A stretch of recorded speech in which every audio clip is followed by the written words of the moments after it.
processing. So please bear in mind that some of you come from areas where coffee is grown, others come where cassava is grown, others come where matoke is grown, and agro-processing is the same thing. So if I focus on coffee, we can always correlate with other crops and other items that we process.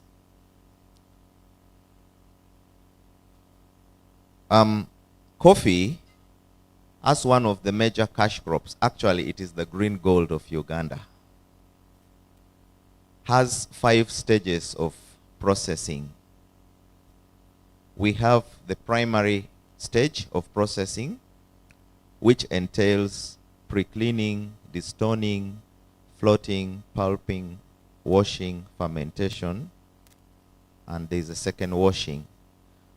Why do you think we are focusing on primary processing when it comes to agro-processing? Pertaining to coffee, the first stage almost determines what you are going to have at the last stage. So that means if primary processing is not well handled, it's very likely that you'll have ripple negative effects even at the final stage in processing. It cuts across every crop, every product that is being processed. Why do we need to pre-clean? When we harvest coffee, it comes with a number of foreign material. There are leaves, there are twigs, there are stones, there is sand, and so on. So we need to do pre-cleaning. And then we destone also. If there are stones, we need to remove stones. It is part of the foreign material. And then when we have our ripe cherries of coffee, we also have different grades, different yields. So we need to take it through a flotation system so that what we call the fifi is separated at that primary stage. Later on, we shall see why we need to do this segregation of coffee at the primary stage. And then after separation, we do the pulping.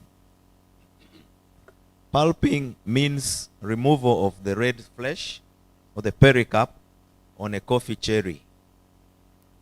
And when we pulp coffee, we get coffee parchment as the primary product, and then we have a byproduct, which is pulp. Interestingly, if you don't know about coffee, there is nothing that is thrown from any part of coffee, starting from the roots, the stem, the leaves, the pulp, as we are talking primary products, very bad and sore throat. The parchment is our principal product in coffee at the primary processing stage. We have pulp, which is a byproduct, the first byproduct from coffee. Pulp is equally very important economically because, one, we can use it as an animal feed. But of recent, it has been discovered that it is a very good fibrous tea that is taken. In Latin America, if you like to Google, you look for the word cascara. Cascara is coffee pulp, dried, treated very well, and you can it into very flavorous tea. And then also the same pulp can be taken to bioreactors and you can get gases from it. Pulp is also decomposed into manure. So you find at this stage you are getting a product, parchment, and a byproduct, pulp. When you have parchment, you are now at a stage where you can begin playing with the quality of your coffee very flexibly. You can decide to ferment the pulp because coffee has some sugary and slimy substance on it called mucilage. mucilage has high sugar content in it. When through fermentation process, it breaks down the sugars into other substances. The mucilage that comes from coffee also is a second byproduct. I'm very people who have interest in mucilage being sugar can be used to make alcoholic substance. There is wine from mucilage. Mucilage can also be broken down into other amounts, be used as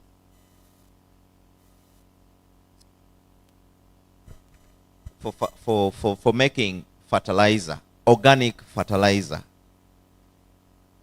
I'm going to go back to the main component of coffee, that is the parchment. After fermenting coffee, fermentation itself is a very big subject because, thank you very much, depending on how long you ferment your coffee, you will get different, what we call cup attributes. This is the quality that is pleasurous in drinking coffee. You can ferment coffee 12 hours, 24 hours, 48 hours, up to 72 hours. And you will get different cup attributes. So, after fermenting coffee, you can choose to wash off the fermented mucilage that has been on the parchment. But you may also choose not to ferment coffee so that you can derive or you can obtain another cup attribute. So you can see how you can have a very wide coffee quality depending on how you are going to process it. If we go to the conventional or the rudimentary way of processing coffee, which I believe anybody coming from the coffee area, you know that we pick coffee and we straight away put it on drying tables. Others dry it on the ground, which is not very good because coffee is it's a crop which is very sensitive to the environment. Anything that is surrounding coffee will try to pick it. If it is chicken droppings, cow dung, if it is petroleum product, even if it is moisture from high humidity, coffee will always tend to attract these substances and it will compromise its quality. So, rudimentarily, we've been picking coffee and we dry it to form to what we call chiboko locally. In English, it is dry cherry. In Kenya, they call it mbuni. It's another form of primary processing of coffee. You pick coffee and dry it. The black coffee that you see, the coffee beans, the coffee cherry, which is black, is from direct drying. And this type of coffee is called natural. So when you hear someone talking about natural coffee, it means the coffee was picked from the tree and dried naturally. So, this is our first stage in processing coffee. The second stage is drying. Drying is a very important aspect in every crop that is being produced because after drying a produce, you want probably to store it for many reasons. You don't have market, or you are waiting for the market to change, the market price to change favorably on your side, so you want to store coffee and any other product. And usually, there is an international standard of moisture content. Moisture content is the level of water or humidity acceptable to store your product. So, coffee has a standard moisture content for storage, above which it might be affected, say by molding and compromising its quality. So you need a standard moisture content for storage, which you can achieve by proper drying of coffee. We have two methods of drying coffee. By use of solar, of course, you can put it in the sun, but now technology has brought advanced ways of drying coffee by using solar dryers. You construct a structure and it is covered in a special Cavera plastic, which is usually UV plastic. It is ultraviolet because it condenses all the heat that comes from the solar energy and concentrates it so that you can dry coffee. The technicalities in drying coffee this way is that you are concentrating heat and allowing this heat to heat up the grain or the bean, and then the bean reacts by perspiring or expelling moisture. You need to have a mechanism to cause drift. You need to drive the moisture that has come out from the bean to leave. So that means an aspiration system has to be introduced in your solar dryers. That is why, is there anybody who has seen solar dryers? Do you know what solar dryers are? I've just been describing that. It is a structure that is encapsulated or enclosed with Cavera UV plastics. It's a plastic material.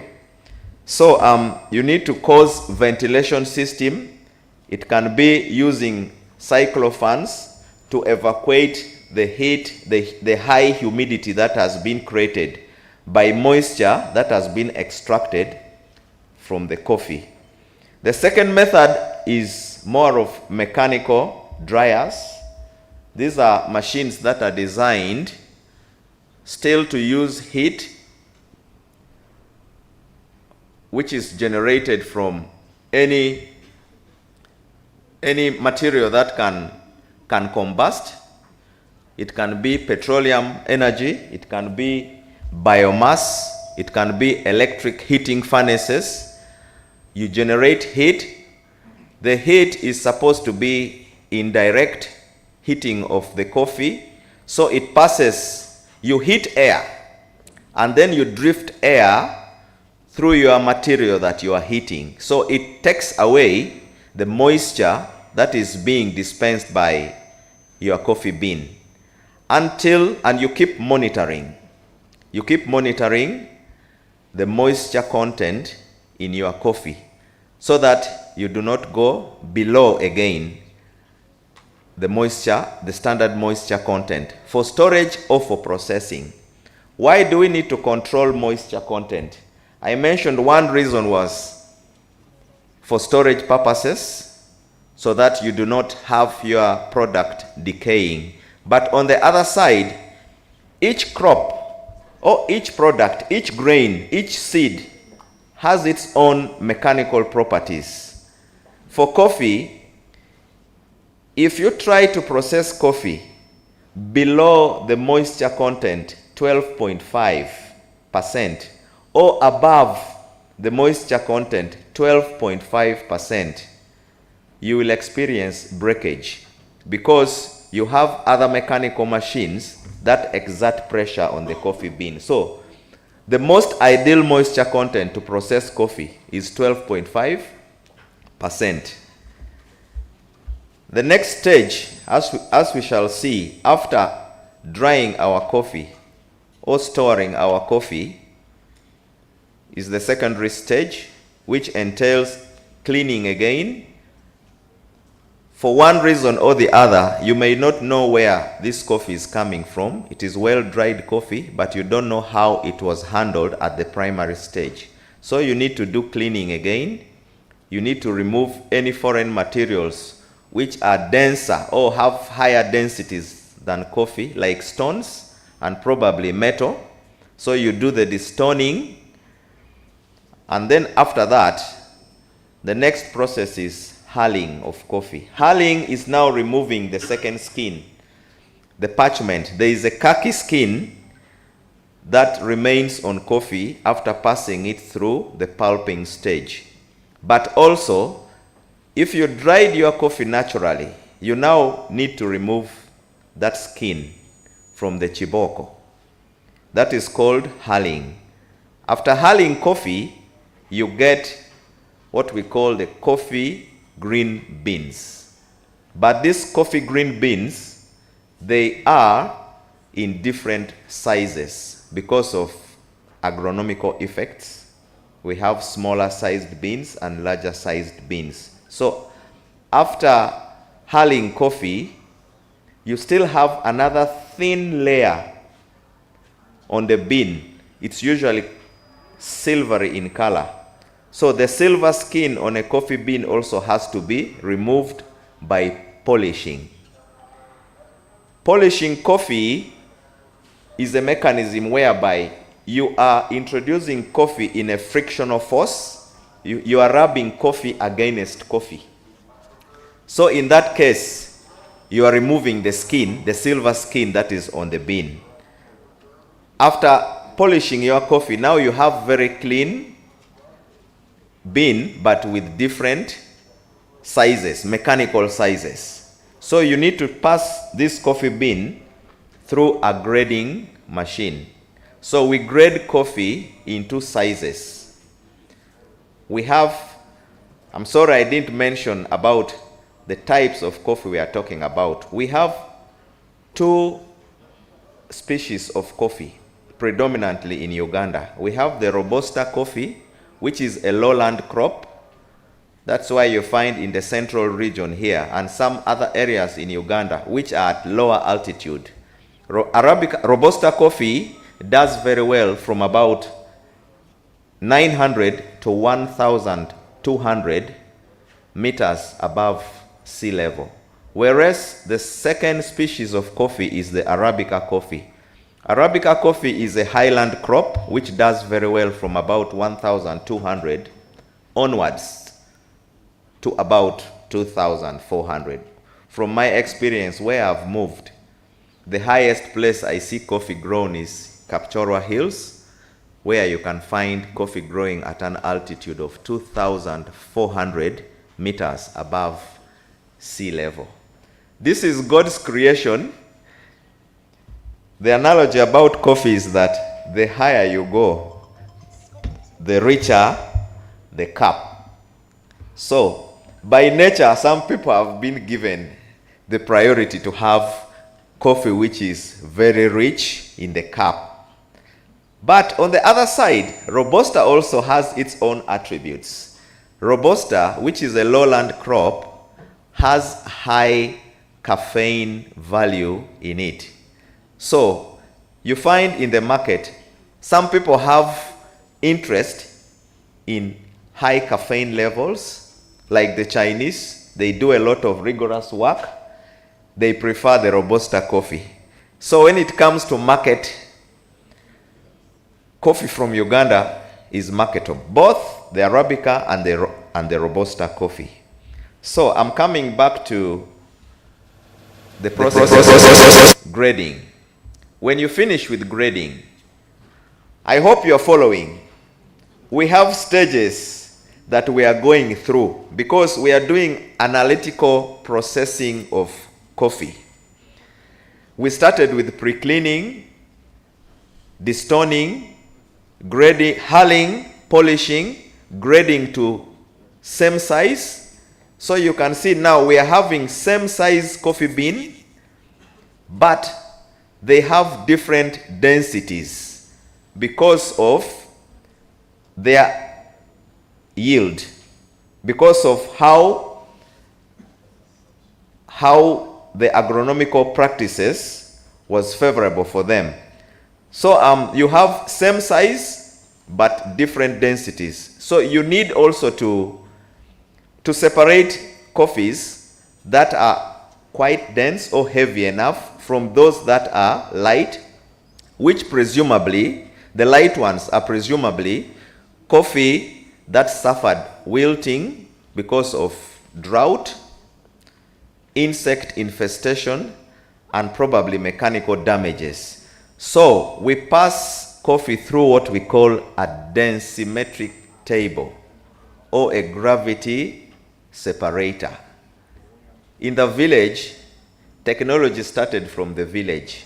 If you see the round, are they called winnowers? You find women shaking a grain or seed in a winnower. That is where science started, and that is where the technocrats developed a gravity separator by shaking and subjecting this grain to an air volume at a pressure, and then you find the lighter beans will tend to float and the heavier ones will tend to sit, and you find a way of separating. You see the women doing this and trying to blow. In that way, they are doing gravity separation by density. So now we have same size of the bean, but in it we have some color defects.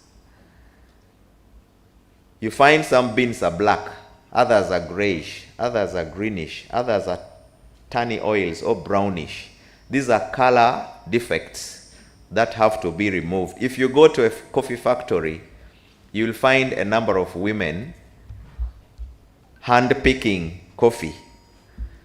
They pick by hand, so it is visual, and then you pick what you think is undesired. But there is technology. Also, there is a machine called an electronic optical sorting machine. This machine acts as a human being. It has cameras. This is where deep tech comes with my brothers from the deep tech technology. This machine looks at the product flowing through it, and the camera or the optical sensor sees the black bean when it is falling in its channel. The camera then sends a signal to a microprocessing unit and instructs an ejector valve which uses pressure and says, there among what is flowing there is a black bean. Pick it off, and the ejector valve will blow only one grain from a mass. So you can see what the human is doing can also be done by machine. That's why we need always to have a machine, man to machine interfacing. Yeah? Why do we introduce mechanization in processing coffee? We have coffee in volumes. When they are in small volumes, we can always do these jobs manually. But now, when we have higher outturns, we are obliged to start using technology in order to optimize capacity, but also efficiency in what we are doing. The final stage in processing coffee is where we roast, we grind, and package. And what we package, we brew. We also brew coffee. Coffee is non-alcoholic, but it is also brewed. So, when you are going to roast coffee, you are supposed to roast coffee of the same size, mechanical size. Why do we roast coffee of same mechanical size, but not mixed, as we spoke about earlier? It is because we want to attain uniform roasting. If you have different mechanical sizes of coffee, most likely the smaller bean will roast faster than the bigger one because it takes less heat. And on the other side also, why do we roast coffee that has been gravity separated? The very light one will burn faster, and you will have an even roast. And then we need to package the coffee so that we find them in shelves or we export to other international neighboring countries. Why are we talking about roasting coffee, grinding, and packaging? Because we want to add value. I'm very sure these days the song that His Excellency, the President, sings is about science, technology, innovations for value addition. Today, if you want to sell your coffee, to export your coffee as a green bean, remember we went through the stages of coffee cherry up to green beans. You can earn at most $2.2 to $2.5 per kilogram of coffee. Whereas, if you took this coffee through this tertiary stage of roasting and grinding and packaging, you can sell 1 kilogram of coffee for up to about $25. Look at it, from $2.5 to $25. That is why His Excellency, the President of Uganda, is emphasizing that we should add value to our coffee, not only coffee, but also other agricultural products, so that we can see revenue, we can add revenue, so that we can improve on our GDP. This is just not enough. Even domestically here, if you are going to roast your coffee and then you are going to grind and you brew it in a coffee shop, how many people have ever gone to a coffee shop? How much is a cup of coffee in a coffee shop? I'm talking of a moderate coffee shop, a moderate one. 12,000 shillings a cup of coffee that is made from 7 grams of coffee powder. Once upon a time, I went to the US. I found myself drinking a cup of coffee at $11, about 50,000 shillings. So you can see, from a kilo of coffee at $2.2, which is about 8,000 shillings, to a cup of coffee which is going for 50,000 shillings. It means from a kilo of green beans at 8, let me use Uganda shillings, at 8,000 shillings.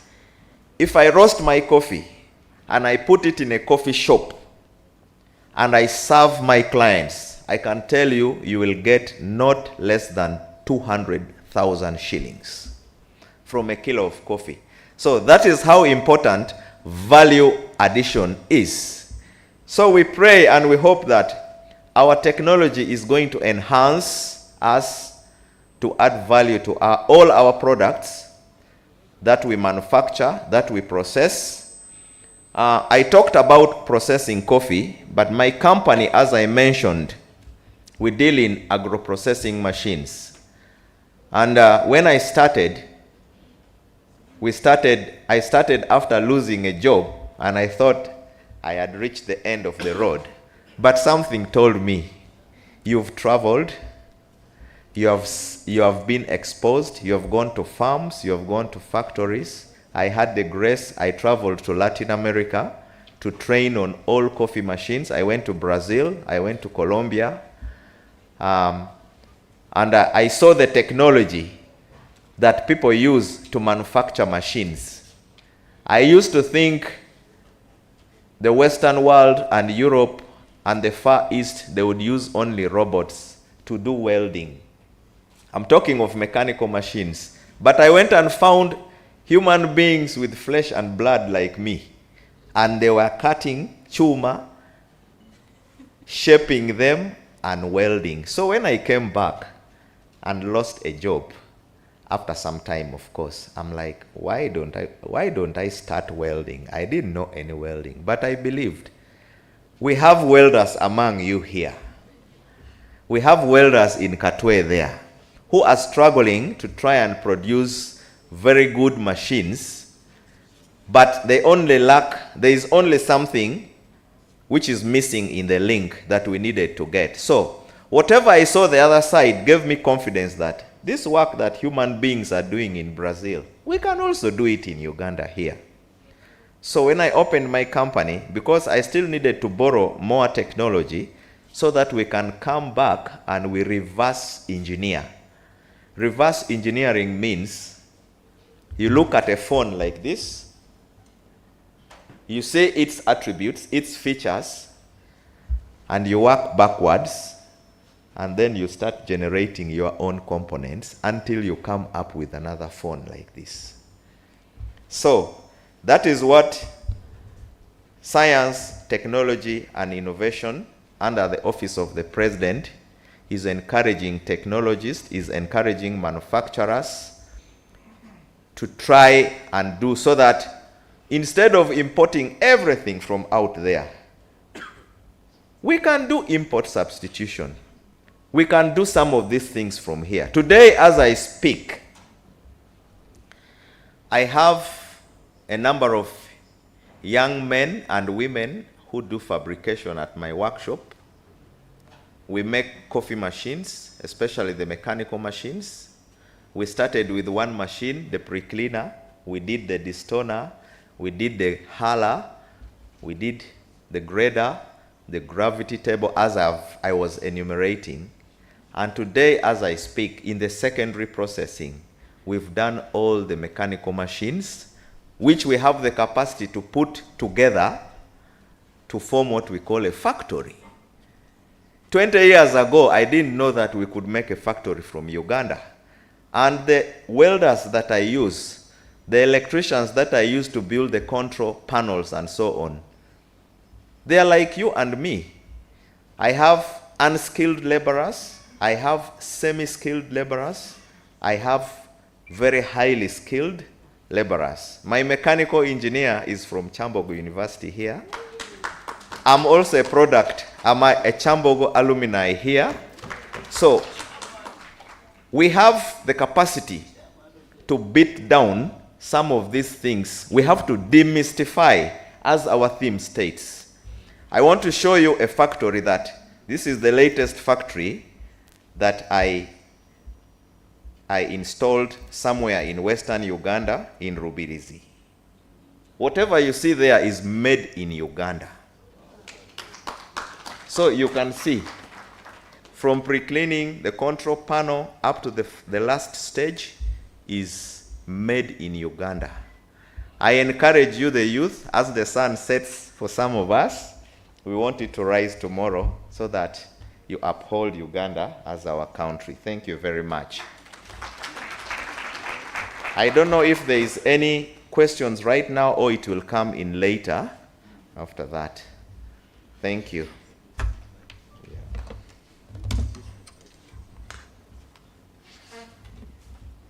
Wow.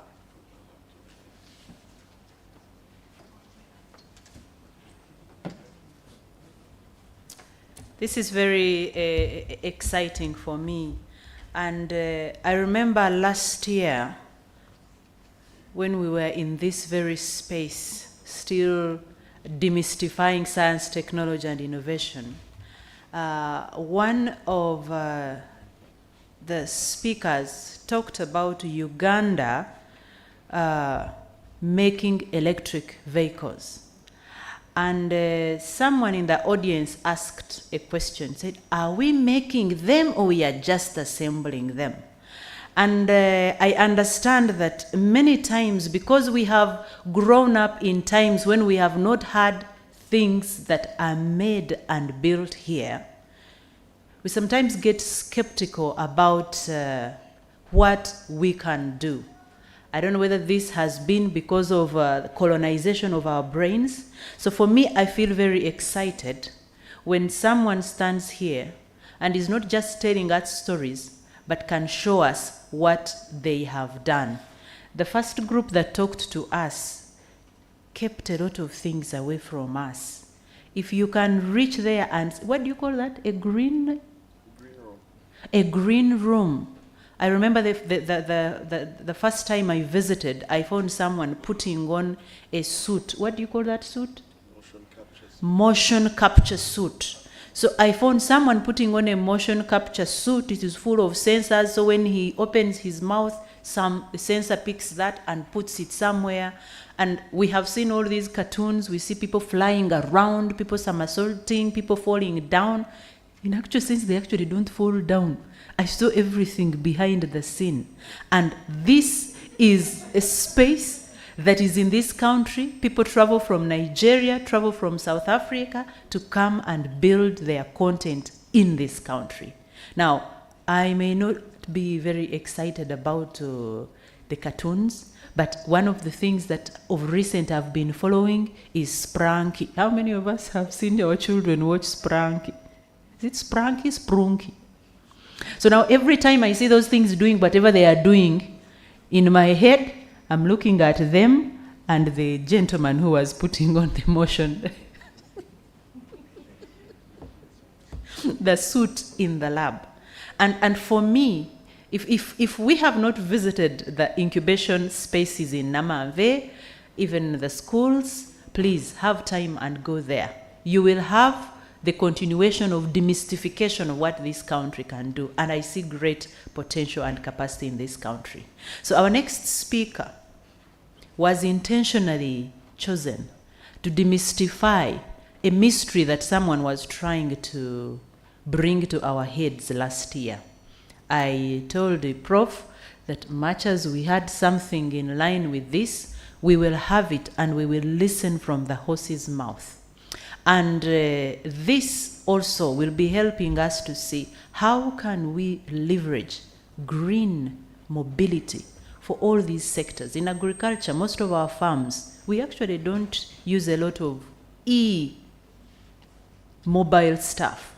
Is there hope for us? And what does science, technology, and innovation in this country have for us? Allow me welcome Mr. Muhumuza Alan from STI, Office of the President, to demystify e-mobility in this country.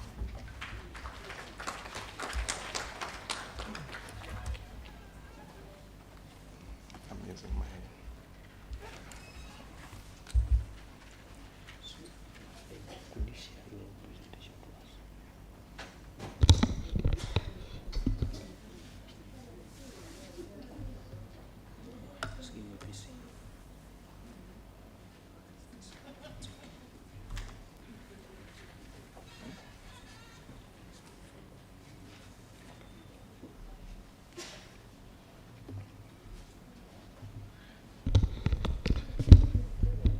thank you so much, Dr. Savannah. My name is Alan Muhumuza. I serve at the Science, Technology and Innovation Secretariat, Office of the President, as the team leader of the Mobility Bureau. And my role, in simple terms, my role is to ensure that Uganda is known as a vehicle manufacturer. I think that is how I can simplify my role.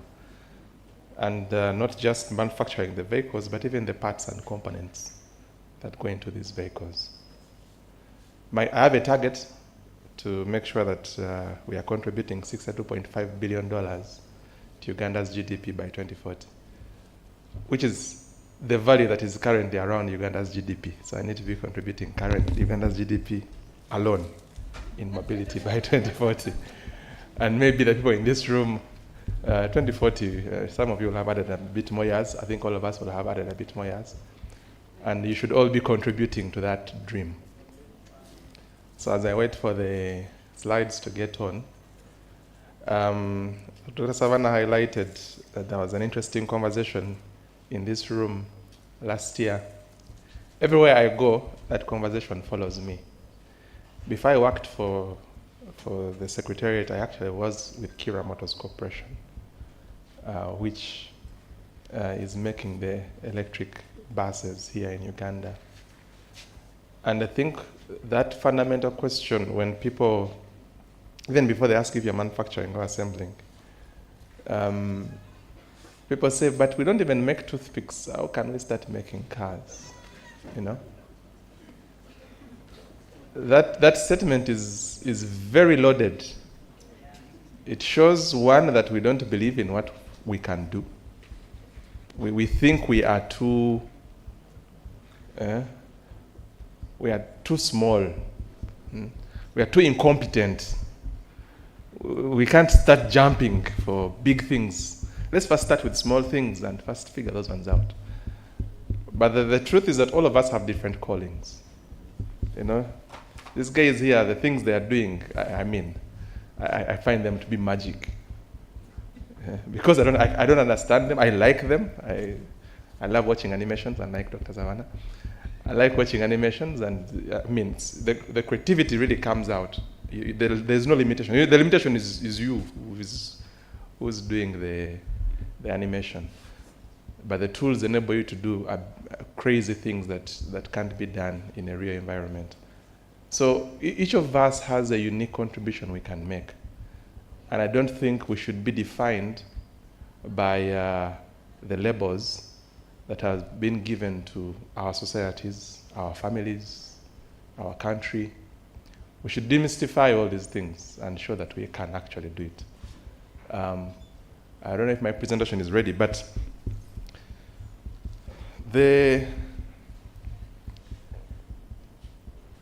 what sparked off, because before, if you look at way back, before even our great-great-great-grandparents were here, mobility was fundamentally using your two legs.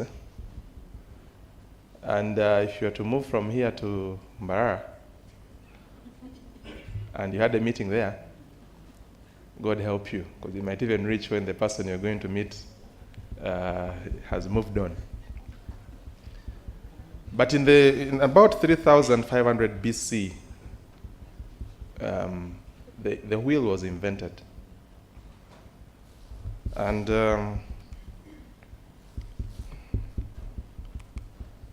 where should I point the clicker? Is it on? It's off. Okay. Yeah, so the wheel was invented in about 3,000, between 4,500 and 3,300 BC. And the wheel specifically was being utilized by potters, to ease their work. But it was not until about 1500 BC when the spoked wheel was invented. And this spoked wheel changed the way we do transportation. Because we had domesticated these horses and animals sitting on animals to enable you to go somewhere a bit faster than the animal sitting on the animal. So now carriages were invented so that you can move more animals being pulled by a few animals. But still, that was not very efficient. And the thing about humans is that we are very inquisitive, very creative. When we see problems, people see opportunities. Yeah? They see a challenge to tackle. Yeah? So, cue in the vehicle. Now, before the electric vehicle, actually, the steam engine really changed mobility. But I will not go into the steam engine story. We changed the way we even do cargo mobility through rail, changed industrialization, and so many things. But specifically, I wanted to just focus on the electric vehicle. Who knew that the electric vehicle actually was invented before the internal combustion engine vehicle? By show of hands. Even me, I didn't know until I found out. I thought, since petrol and diesel vehicles are everywhere, I thought those were the first things invented. But no. The electric vehicle was actually invented before the internal combustion engine vehicle. But the problem was, at the time, the kind of batteries they were using were extremely inefficient. So when oil was invented or was discovered and we realized that it has all this energy in it, a small 1 liter can give you a lot of energy compared to 1 square meter of the batteries of the time. So it became the efficiency, this discussion and gains made us go towards the internal combustion engine much more. But actually, the electric vehicle was invented first. So it's attributed to the first individual who was a chemist. And why he was a chemist is he had developed this battery technology and he wanted to see an application for it. And with the motor and the battery, you have motion. So he developed the first known electric locomotive in 1837. What was Uganda doing in 1837?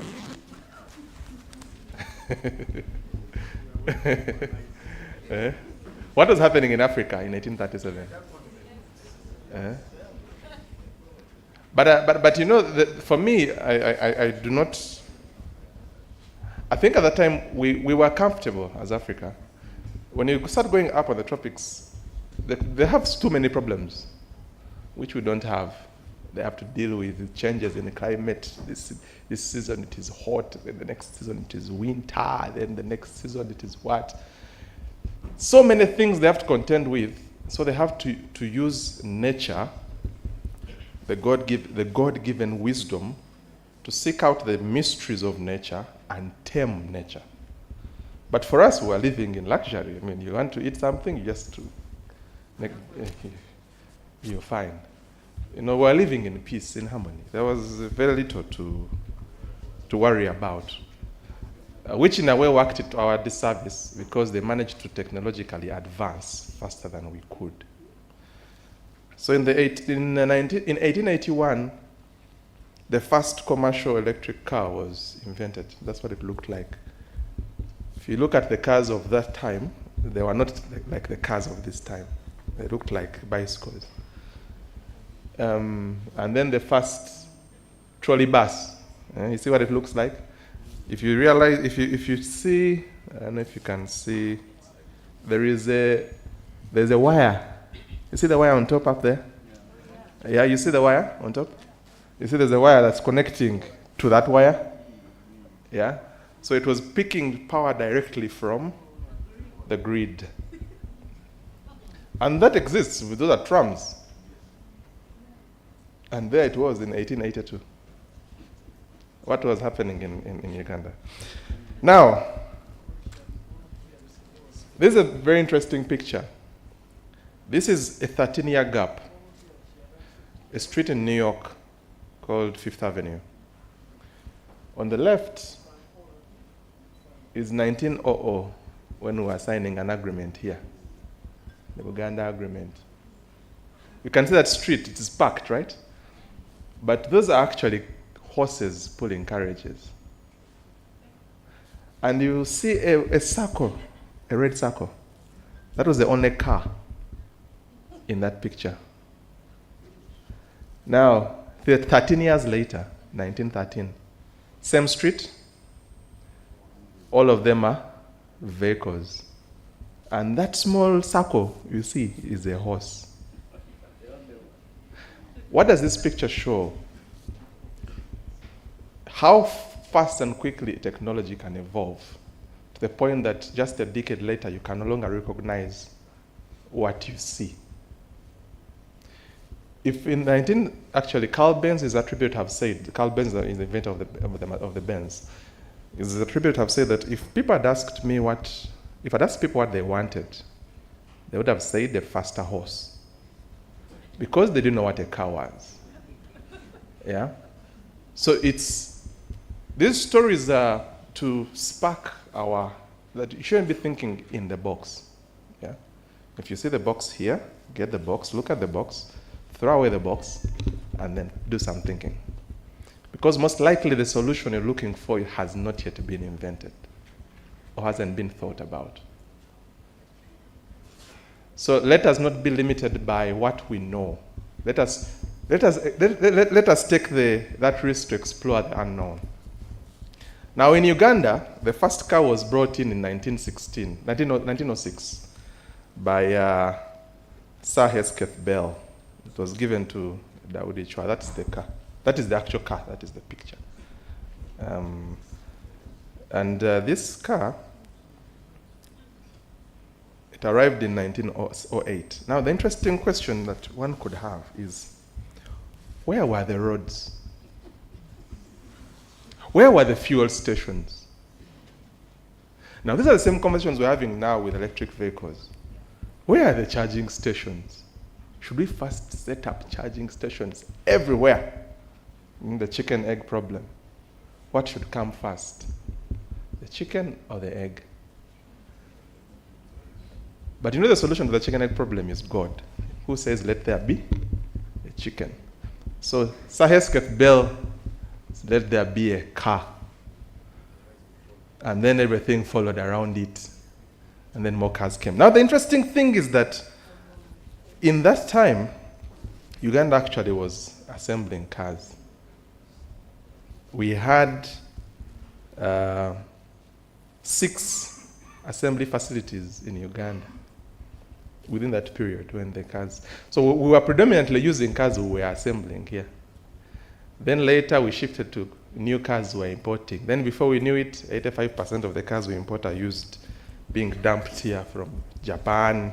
We are there on Trade Car View and getting excited about a 15-year-old car.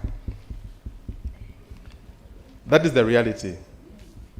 Now what has ended up happening on our streets? Because our cars are old, we are polluting, and Kampala is ranked among the top 5 most polluted cities in Africa.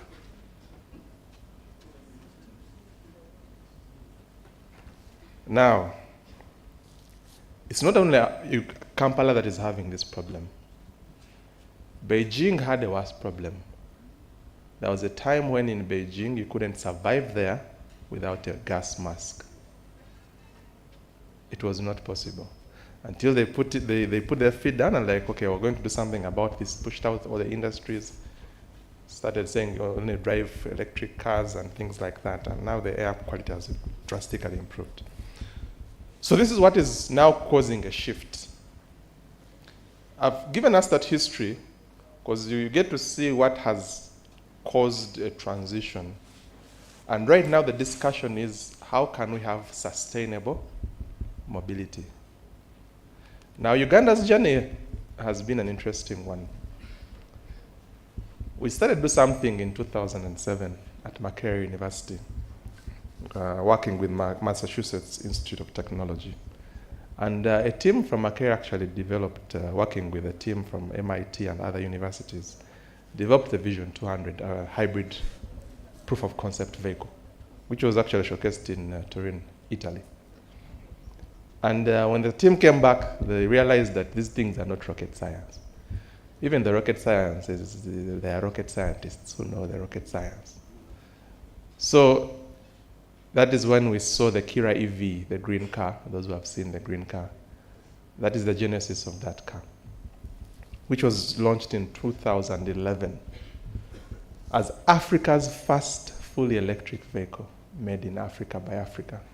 So we made history.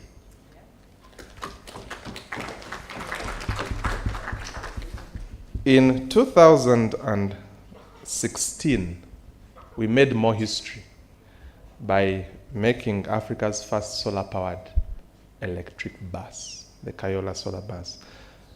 Now, these are prototype vehicles. They are to show that we can actually do it. Because normally when I say you can't do it, like, let's show you that we can do it. Now, as we were showing people that we can do it, we actually realized we shouldn't just show people that we can do it. We need to do it for real. 2019, we started seeing innovations. Now, with that foundation that I've set, it opened up opportunities. So we saw people coming to also start looking at how we can also do electric motorcycles here. And you can see some of the 2 electric motorcycles. So where are we now? This is in Jinja. Kira Motors has been fully incorporated. Government has set up a state-of-the-art, the biggest, most competent, and most capable bus manufacturing facility on the African continent, with capacity to make 2,500 buses per year. And you can see, now those who say, are you manufacturing, are you assembling? I guess I don't have to answer the question. Yeah. You can see there that the bus is coming to life out of nothing. And these are Ugandans. that are doing these things, right from the design through to the fabrication, the manufacturing, the testing, the after-sales support. And I've seen amazing things happen as a result of the work that we are doing. Right now we have, we are already seeing how we can supply markets in Tanzania, in South Africa, in Nigeria. We have a delegation coming in to see how we can send buses to the rest of Africa, because we have built the capacity and have demonstrated it. Yeah. So this plant has capacity to fabricate. So you're fabricating the bus from, you have those pipes, those steel pipes and rolls of sheet metal. And out of that, you fabricate what the bus, like you can see the frames or the chassis of the bus. And then from there, do the body panels to that level. And after you've done the body panels, you now take it for painting. After you've done the painting, you start doing what we call the chassis systems. You put the pneumatics, you put the axles, the tires, and then you take it for what you can now call the final assembly. So for those who say you do manufacture assembly, I say we do both. After you've manufactured, then you assemble. Yeah? Because you have to, assembly is the last part of a manufacturing process. So after the final assembly has been done, so here they're preparing for painting. After the final assembly has been done, it goes to what we call quality inspection and testing. We have the most capable quality inspection and testing facility on the continent. The buses there are on the test track, a 1.1 kilometer test track that tests various road conditions of the vehicle. But we also have a facility where you have like a simulated rain test, where you send in, you put the bus there and you spray it with high pressurized water from all angles. That is the one. So it mimics a very heavy downpour, a storm, to ensure that the bus is waterproof. Then there are also many other tests we do on the headlights, the calibration, the alignment, and many other areas.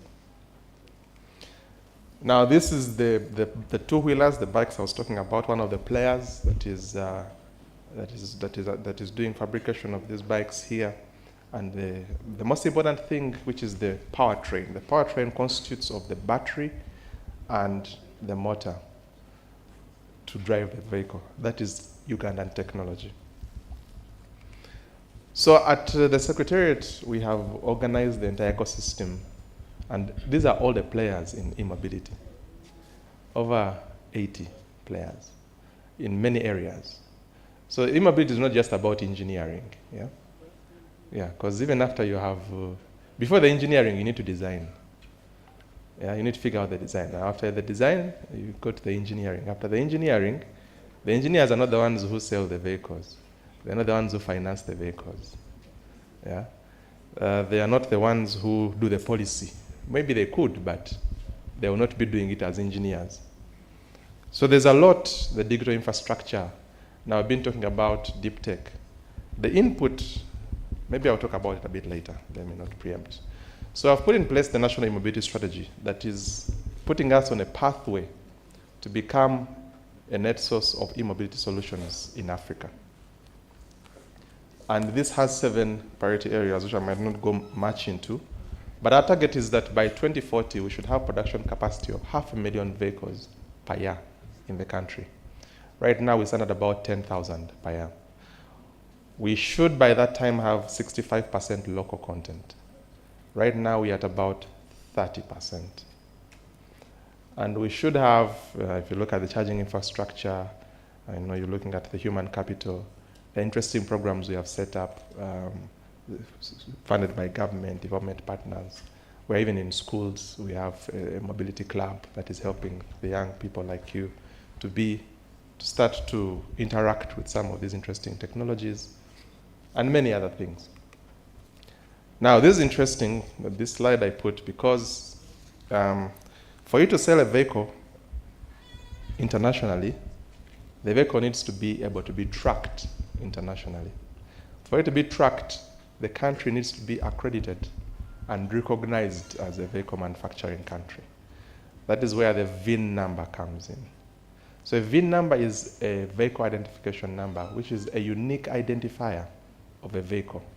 And if you have that number, you can know which country it came from, which manufacturer built the vehicle, which plant it was built in, and what sequence number it was on that plant line. So just that number has all that information. So the Society of Automotive Engineers, which oversees this, granted Uganda what we call the World Manufacturers Identifier, and officially recognized us as a vehicle manufacturing country as a result of the work we're doing with Kira Motors Corporation. So we are now issuing internationally recognized vehicle identification numbers, and that means we can export. So those who said we are manufacturing or assembling, that also answers your question. Now, the automotive industry is what we call an industry of industries. There's a saying that if you set up a vehicle plant, a Walmart will follow. So Walmart is like our this grand, big supermarket chains. But if you try to do it in reverse, those who do chemistry, the reversible reactions. If you bring a Walmart, the vehicle plant might not follow. Now, a vehicle industry, when it is in a country, there are so many things it impacts. That is why the US has been very instrumental to ensure that the vehicle manufacturers don't collapse. They have invested billions of dollars, especially during recessions, to keep them afloat because they know the impact they have on the economy. We have been talking about adding value to our natural resources. Those natural resources need to go in the cars. You find a car is using leather, it is using glass, which is from silica sand, it's using steel, it is using copper for the wires, it's using rubber. It brings together all these things into one product, which is difficult to find in many other products. Most other products you find they're just a few things, but the vehicle has so many things in it, and the value is actually in the parts, not even in the vehicle itself. 85% lies outside the vehicle assembly plant of the value. So Uganda actually currently has about 21 manufacturers of parts. And these are some of the parts we are manufacturing here. Air filters, fuel filters, oil filters, tires, batteries, paints, bolts, nuts, lubricants, brake fluid, wipers, brake pads. And these are being made here in Uganda. Predominantly, they have been serving the aftermarket for your spare parts, but they can also be leveraged for manufacturing. So in Jinja, we are running the first Uganda's first end-to-end e-bus mass transit system that is running on a schedule. On a schedule, you don't pay cash, you use a card. You tap, and out you go. And top up, mobile money, top up. So cashless, hassle-free, SC, amazing, using the Kayola buses. And we're going to scale this to other cities. Yeah, there's Wi-Fi on board as well, free. Yeah, so you travel like a boss. Yeah, like the big boy. Charging infrastructure, government has actually set up that charger, that one that you're seeing is at Amber House, Ministry of Energy. So it's a government-run public charger. So if you have an electric vehicle, you can go charge from there. So this is to catalyze the transition to e-mobility, but also have other players that have set up chargers across the country. The motorcycles are leveraging battery swapping technologies, so you don't have to own the battery. So we have over 150 swapping stations across the country, from Kampala all the way on the corridor to Masaka, all the way to Mbarara, to the north to Nakasongola, and to the east up to Busia. Now, as I close, I wanted to see how we link now with our friends from the Deep Tech Center of Excellence. See these vehicles, if you look at the vehicle that, if I took you back to 1800, if you see this car that was brought in 1906,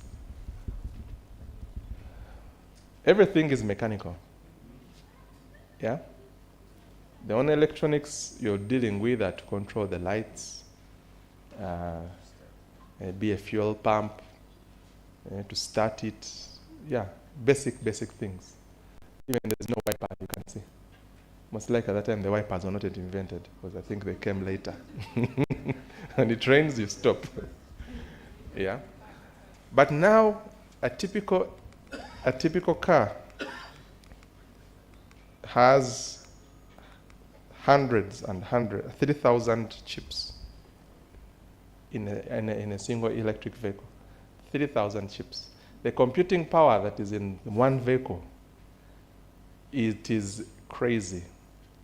But what this shows is that it's a platform from which you can do a lot more.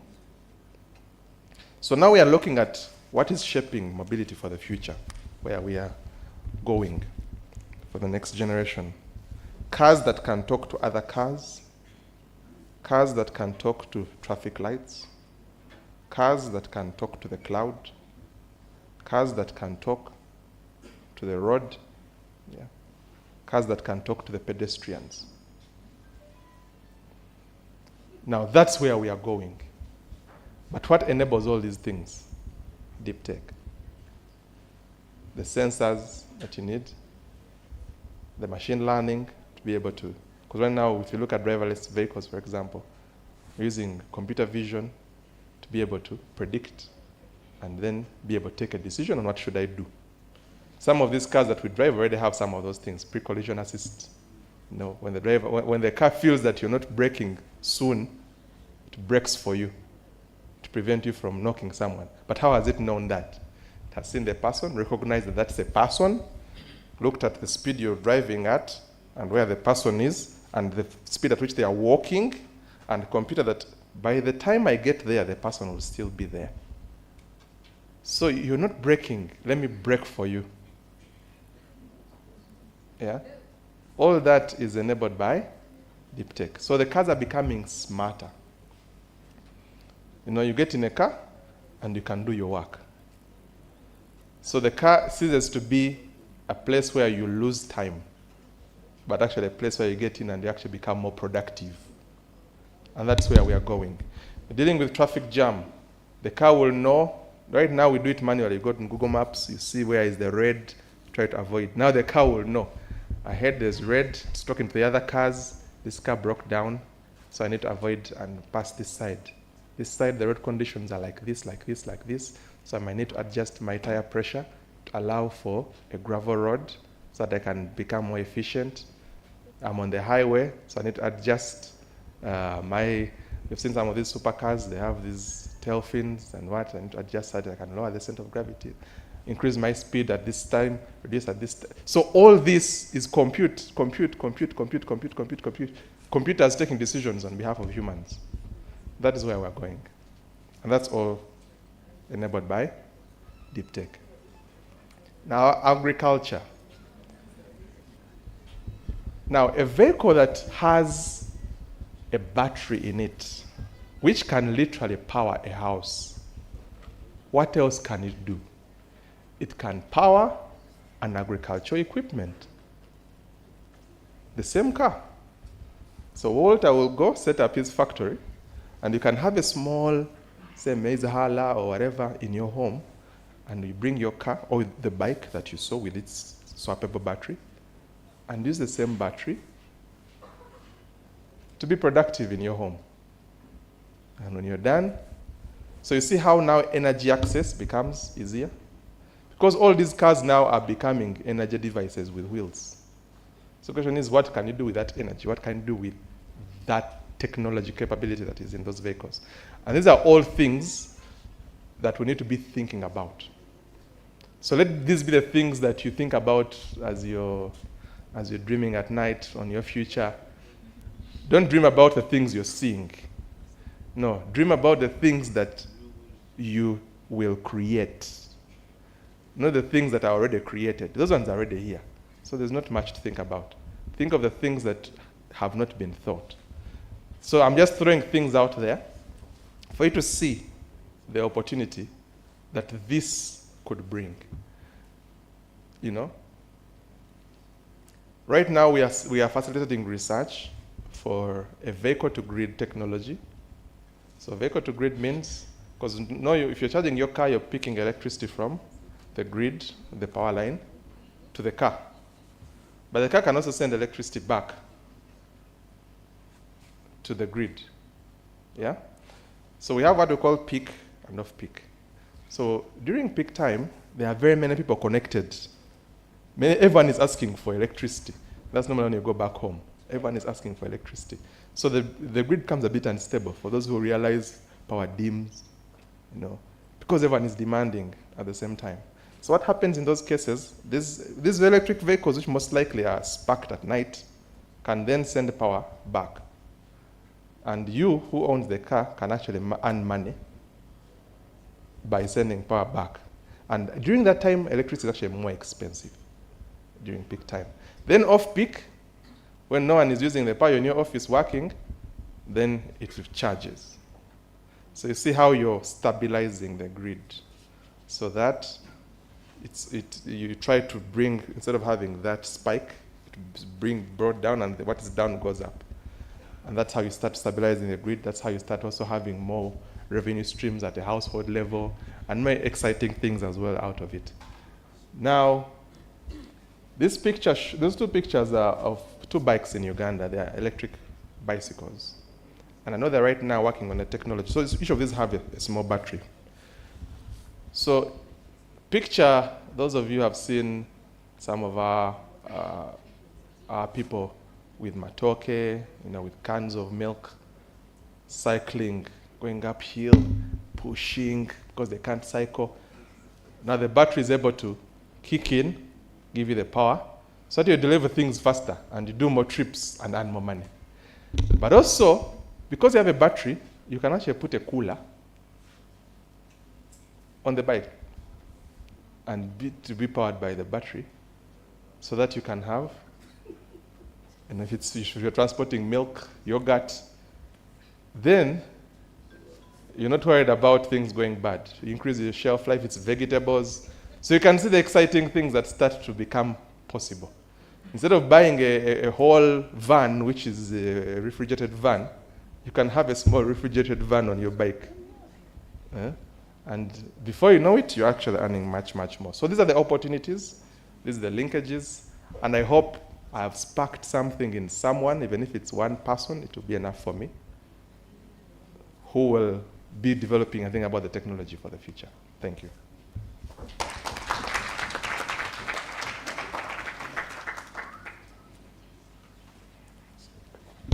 Wow, wow, wow.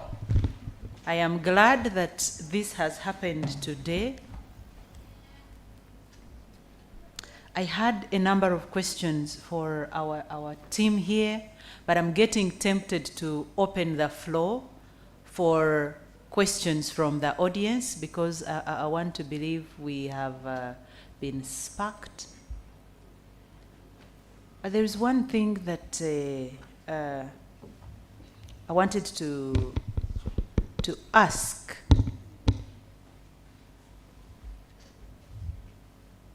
I know that all this human resource that you use for different things in this, for example, at the Deep Tech Center, at the coffee factory, at Chira Motors, they are all homegrown. And there has been questions about this black box generation, as our Minister for Science and Technology always talks about, Dr. Msenero.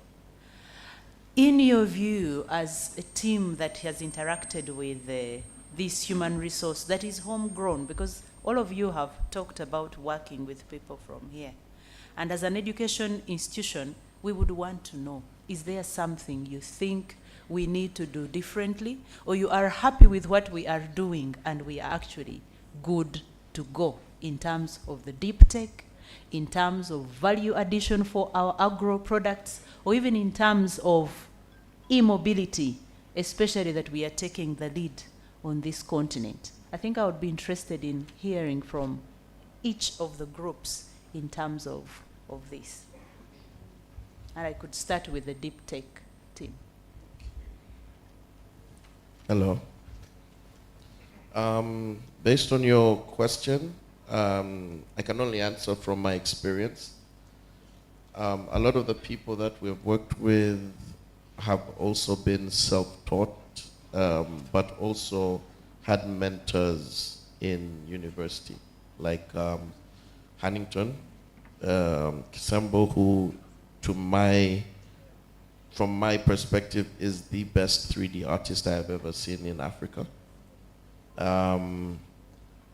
And if it's something that could be done, I think maybe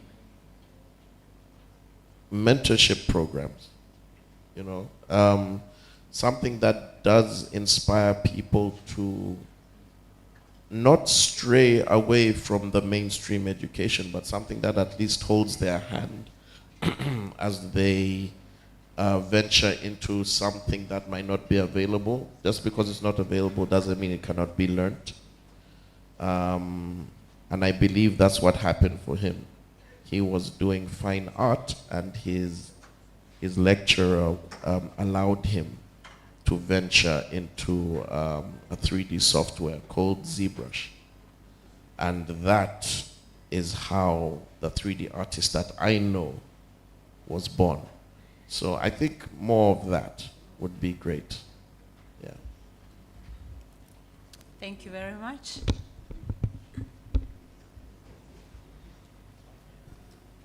Thank you very much, Dr. Savannah. What STEAM Festival is promoting is very beneficial to us all. We are demystifying certain things that we've been exposed to, where we think these things are probably coming from another world, maybe the Mars. If it is coffee, we know coffee has to come from Germany for drinking. If you want to drink high-end coffee, it must come from Germany. But now we are learning that this coffee that left Uganda through Mombasa to somewhere we didn't know is processed, and it is brought back to Uganda, and we are buying it 10 times the price we sold it. We are learning these things, and we are knowing that we can do it for ourselves. So information is power. We are going to explore and exploit all these resources that we have not been understanding, and we will get there. Thank you. I think for me, I'm an electrical engineer by training. When I was going through engineering school, I was being taught principles, but when it comes to also the application of it, it was mainly to keep, if it's a machine, keep a machine running. Yeah, you're not taught of how the machine actually can be made. Yeah, so if you're doing even circuit design, it's not coming from the perspective of creating a product. It's for you to understand what you're going to be dealing with. So I think there is need to, which we are trying to do, to shift the way we are packaging our programs to be more intentional in creating products. If it's a mechanical engineer, they're being trained how to maintain, but not being trained how to manufacture those things they are maintaining. I think we need to be shifting, because as the country is working towards this industrialization and the qualitative leap of the economy, with STI at the center, and STI we are saying we need products on the market. We need to see how we build a critical mass that will be able to deliver these products. And one thing we have put in place is when the engineers are done with engineering school, because there are amazing concepts we learn there, which are really useful. Then they need to come and go in a factory setting, a factory model, and now learn how to apply what they have learned into, translate them into products. To understand the entire product development life cycle from design to the engineering, to the manufacturing processes and systems, all the way to the market. I think that is very fundamental. That also it means we need to shift maybe some of the curriculum we're doing. And I love that with the new curriculum of, of the secondary schools, it's shifting to be more project-based and create skills to make products, which is really good. But now there's that disconnect now when it comes to higher education, which we need to figure out. One other thing we have tried to do as well, because it's a bit difficult to go and change a curriculum of a country to integrate certain concepts. But you can do it smartly through special extracurricular activities, like the mobility club I had talked about. Because there you have a bit of, you have room to even experiment, and change and see what works and what doesn't work, and even tailor it to a school, And those are some of the things we need to be thinking about if it's on the deep tech side. How can we have clubs? Because it's good to have all these other clubs, Rotaract, Interact, wildlife, amazing, good. But can also have these other ones. Can we have a deep tech club, for example, in a school? Can we have a automotive club? Because then that now starts to spark some interesting things in the young people's minds that by the time they come to the university, it's even more clear, they know what they will need to do and what they're pursuing.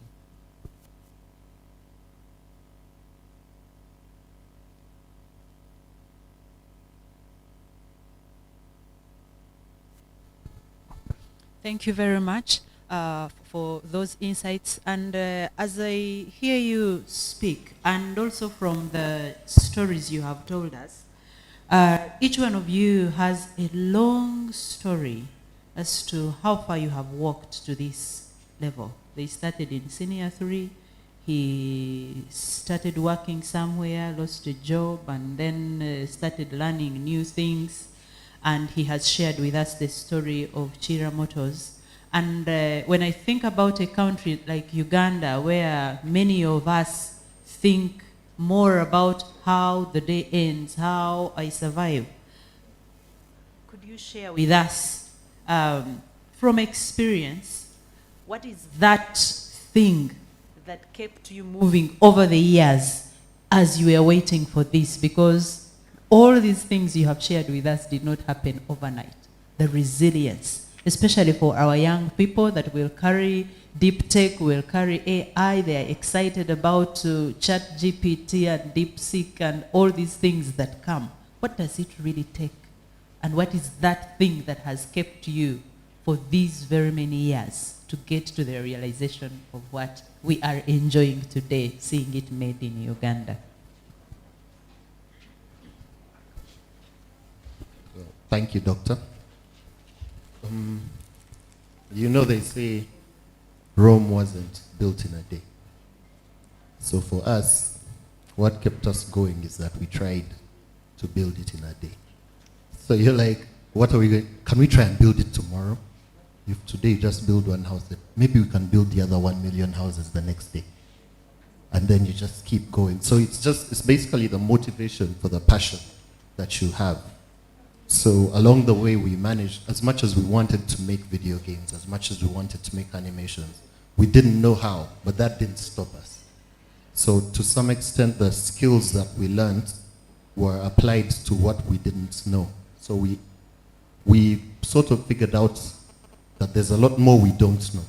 So we managed to educate ourselves, use the resources we already have around us, and just keep pushing based on our dream. And that's how we've managed to reach where we are.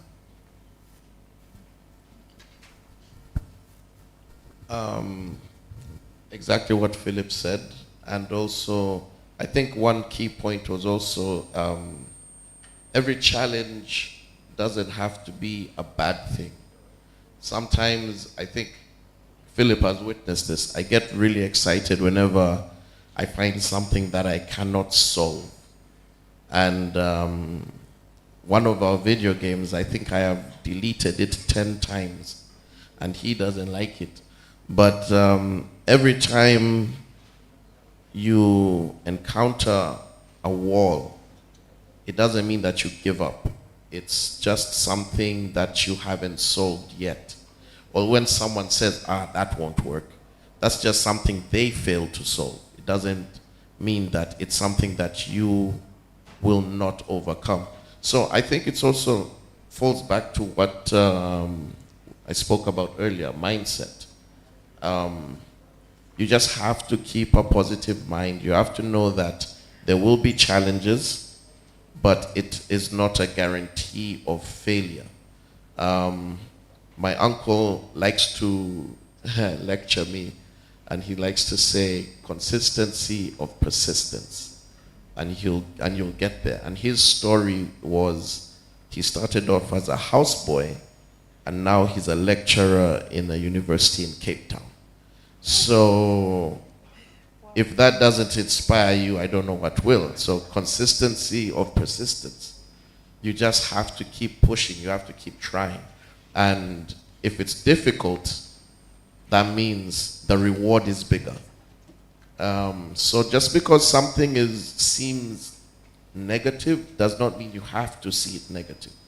Twist your mindset. See everything as a challenge, and see the light at the end of the tunnel as a reward. Thank you very much. Thank you very much, Doctor.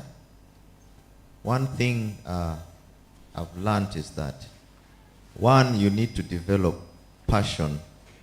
You need to have passion in everything that you want to do. And then you get the minimal resources. One thing I will share with you is that no one is born magically that he knows how to do something. When you have passion for something, if you're a hunter and you want to eat meat from the wild, you will go in the wilderness and you will hunt that particular animal that you want to enjoy the meat. That is passion after that meat. So you may need to travel places. You may have to endure your journey, because you know one day you are going to achieve what you are looking for. Exposure. You need to be exposed.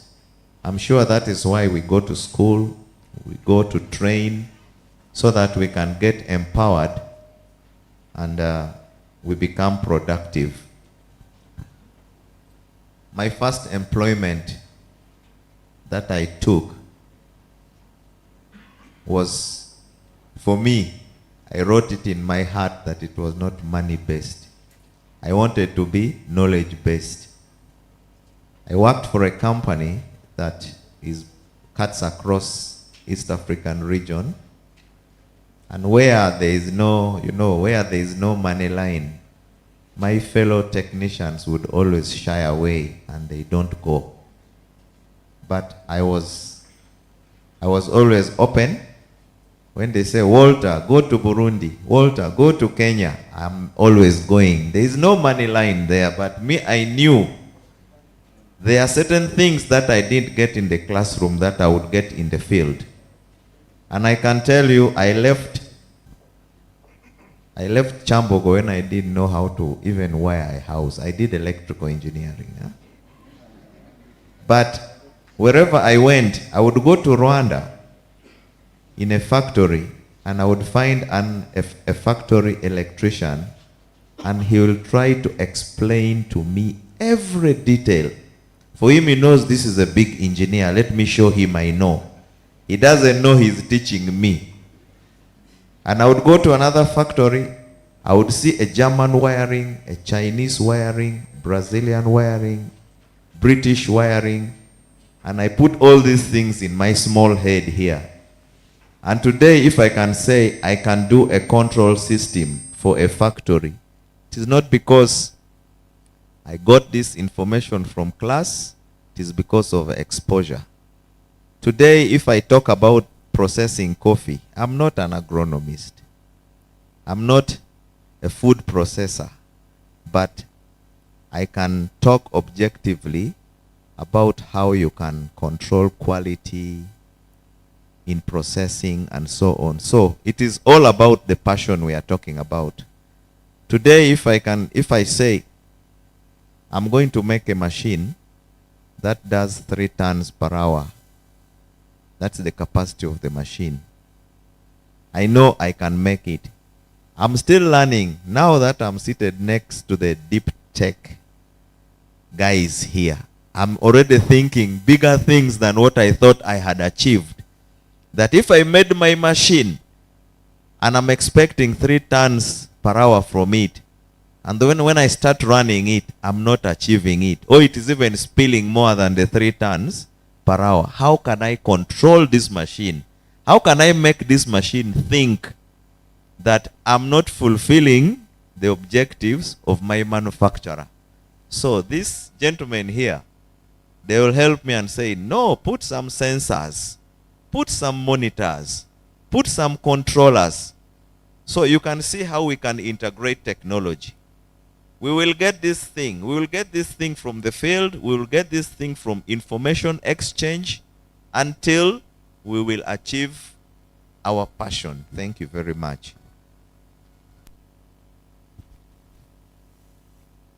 Our biggest fuel in that journey that you saw was actually from the naysayers. And they'd come and to show you how you're wasting time. We used that as a motivator to prove them wrong. And that was the biggest motivation, I can be honest with you. The biggest motivation came from the negative energy that we're receiving. We turned it around to our favor. But I think that also shows that but without the right team, which had the right mindset, it would have been impossible to deliver these projects. So it's equally important to identify the right people. And when you find someone is not the right person, it's also okay to let them go. Yeah, because one bad apple can spoil many others. So you need to also be able as a leader to identify where problems are coming and quickly resolve them before they become too big. Yeah, so working with a team that was brilliant, focused, determined, dedicated, made it much easier as well. Thank you very much. I think you can clap. I think it is quite interesting to listen to a team that has not gone on the internet to read things, that has not gone to a friend, but has lived the talk. And for me, this is an encouragement, especially to our young people that are still looking forward to the future. You are the future of the Uganda that we want to see. So I hope that this morning you live with a different mindset. Everyone that you have seen here has done it. They are not telling other people's stories. They are not talking about Newton's laws of motion and you're wondering how Newton looked like. They are the Newtons that have done it. And if they have, why not you? I want to believe that none of us will live with any excuse. So I want to open the floor to the audience for any questions to our team that has walked the talk, so that nobody leaves this place thinking otherwise. All our questions and all the mysteries will be demystified here. Over to the audience. I need some ushers to help me take the mic around. I can already see very many hands.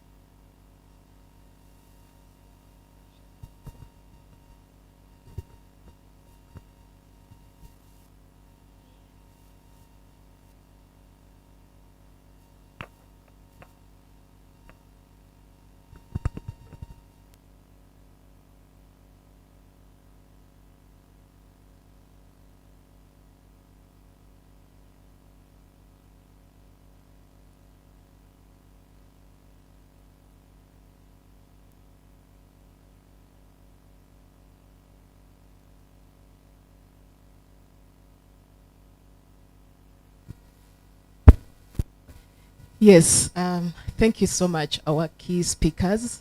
Dr. Rita Nakainga, a lecturer in the Biological Science Department. First appreciation to all of you, but most especially Mr. Muhumuza.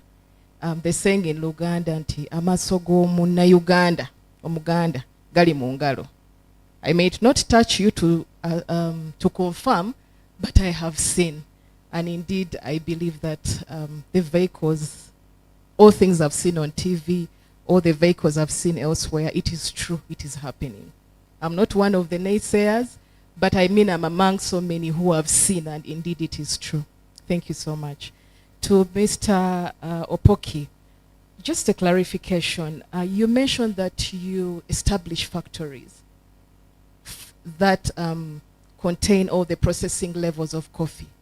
So is that true? Like factories that contain all the levels of the processing?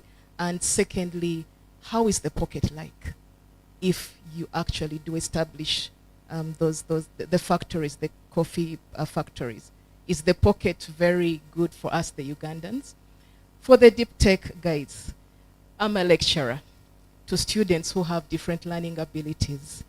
And that means that we can either use text, but we also love to use animations and videos. Now we have to run to YouTube, to internet, and in most cases, we don't even find things that suit what we want to teach. Or even ask the lecturers or the scientists here. We always get emails from people outside Uganda requesting for our publications to turn that information into videos or animations. And I've always asked, why do they do it? I know there is money attached to it, but why do they need that information? But anyway, the whole point is that how can you link yourselves to us so that we can make teaching fun, make the animations in biology, chemistry more fun so that it is easier for information to be absorbed, but later on translated into the products that we're talking about. Thank you.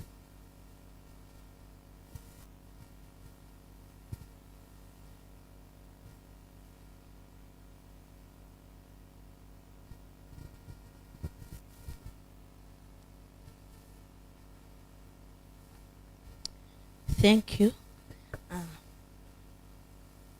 My question goes to the deep tech people first, that there is a scenario whereby I'm a student at Bishop Senior, but I don't have any knowledge about that there is also a center in Namamve which deals with creating animations, comic books, but I have the passion in me that I like them, but I don't have the knowledge.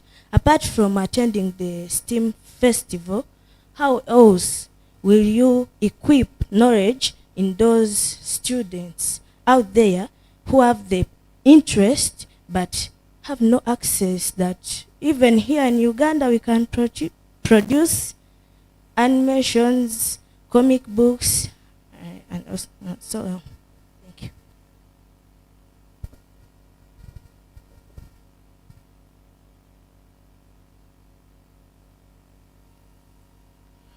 Yeah, thank you very much. My name is Cesar Junino Kuya, a student of Kyambogo University doing automotive and power engineering. My question goes to Mr. Momoza Alan. Thank you very much. One key aspect that we have been fighting for, since Kyambogo University is the only university offering automotive and power in Uganda, so we were trying to push for partnership with Chira Motors and maybe get an innovation hub, because I believe exposure and passion, as Mr. Opoki said, is the key drive in all this thing of STEAM Festival. Elon Musk, the key chairperson, the key innovator of electric vehicles, Tesla, said, however much you don't have the favor, when something is important, you will always find time to do it. So I was requesting, kindly requesting, I'm on my knees, because try to do this time and again. Our sister universities, they have it with Uniport. Here at Kyambogo, we don't have it.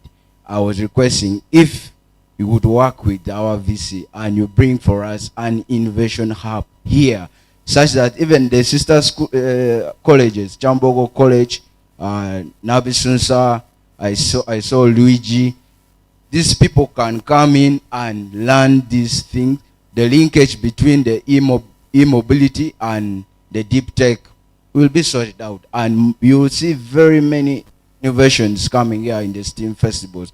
We have very many ideas, very many in stock, but the problem is we don't have where to do it. As some one of the respondents, I mean the person who asked the question said, I just wanted to add on that. So that is my only plea. Please take it to the president. We want an innovation hub. Thank you.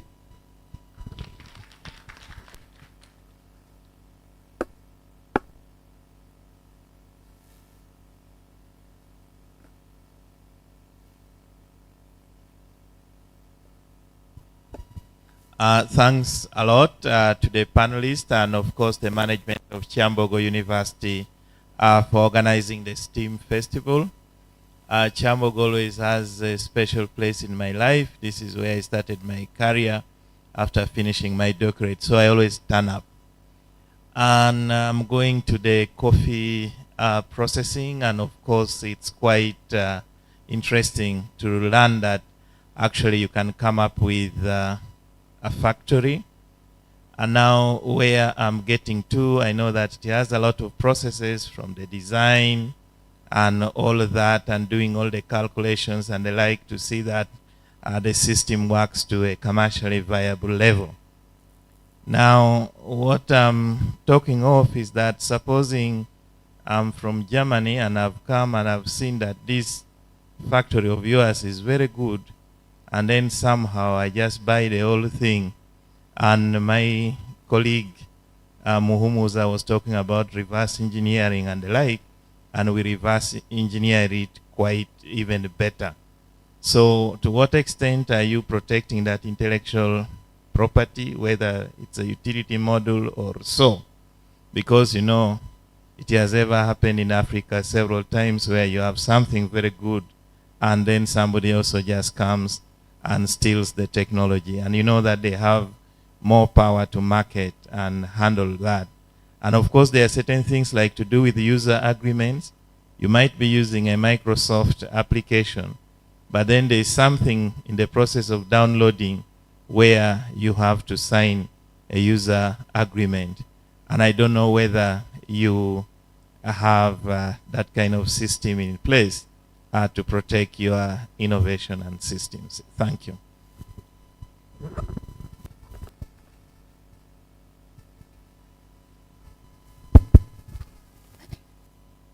Thank you very much. My name, I'm called Saumbeka Julius, a student of Kyambogo University, offering Bachelor's of Microfinance finalist.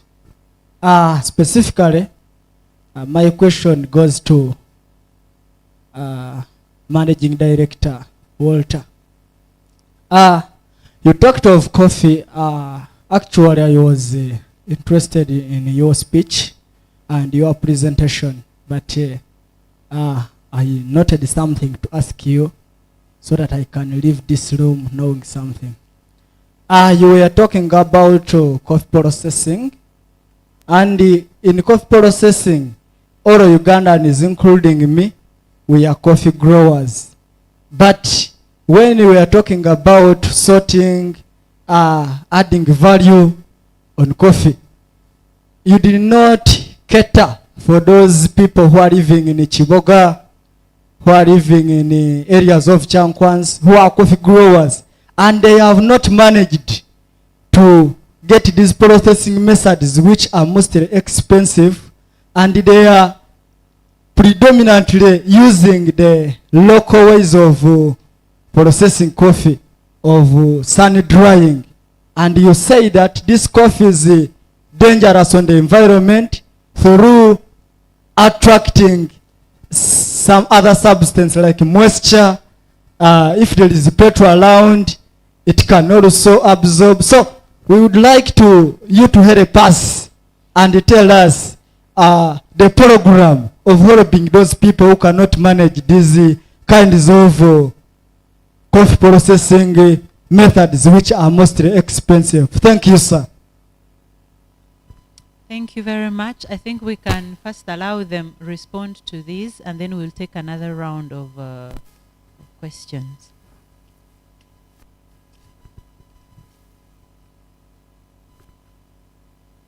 All right. So, our first question was from the professor, the doctor. Yes, my apologies. Which was how to make teaching more interactive, or like basically the proposals you get from the people out there to turn your content into something digital. Maybe he'll highlight more on this, but it's also a concern that Dr. Savannah raised the time she came to our facility. And she's like, is it possible to turn all this content into something more interactive that the students can then maybe pick up much faster? And yes, this is technology we offer there as well. I think the people sending you these proposals have seen the opportunity in whereby people learn more visually or interactively than when they sit in a classroom and take notes or you give out pamphlets. They figured education has become more interactive because of the advancement of technology, and they see a gap there. It's easier to keep interests of students. It's easier for knowledge to be imparted to them if they are participating in the teaching process. So we're offering this type of technology where you can interact with your students, create animations that people can interact with, and have visual learning in order to impart this knowledge in a more interactive way. So this is definitely technology we offer there. Dr. Savannah came and saw. With our green room, we have this technology where someone can convert the background into the teaching material that they're using, and the end user can actually interact with it based on the topic that they're studying. I'm actually very excited to answer this question. ECD, Early Childhood Development, is already a program that we are pushing within the hub. And everything that you want to do, we are very willing to help create. The goal for us is to transform the amount of output that is coming out of the country, media-wise. It doesn't have to be only entertainment. We're doing all kinds of things. We're doing education, we're doing entertainment, we're doing awareness, health. We're in all sectors. And that's why I said collaboration is key. So if you want to create something, you are more than welcome. More than welcome to come. I extend this invitation to everyone. Like we said in our talk, our encounter doing what we do was that resources was not available. What we are doing with the hub is to have the resources available to anyone who wants to do anything along the lines that we offer.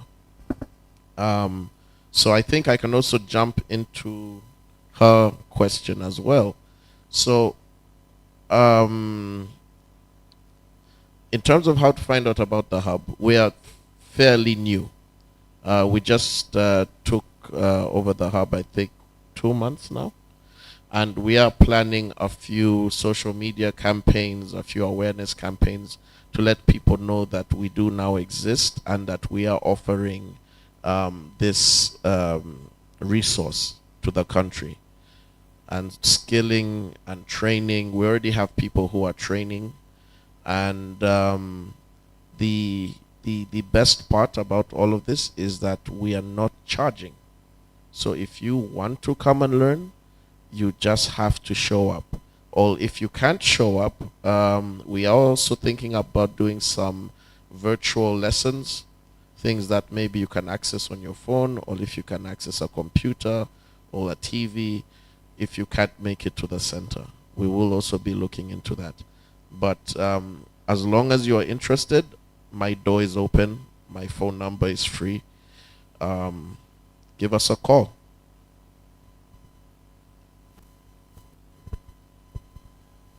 Thank you very much. I'll respond to the first question about affordability of the machines that we are manufacturing locally here in Uganda. Yes, there is an advantage. We are going to make sure we meet standards in manufacturing, where these machines are going to be more affordable domestically here in Uganda is, just look at this for instance. The guy who is manufacturing in China, for me to go and import into Uganda, involves a lot. There are other secondary and tertiary costs that are going to be involved for me to land this machine in Kampala here. I'm going to pay the ex-works price for manufacturing this machine in China. The manufacturer has bought the raw material for producing this machine. I'm going to meet charges for shipment, because I have to load this machine either on a container to come by sea, or if there is any machine that can be airlifted. And when this machine reaches my port of destination, there are certain taxes, import taxes, that I'm going to incur.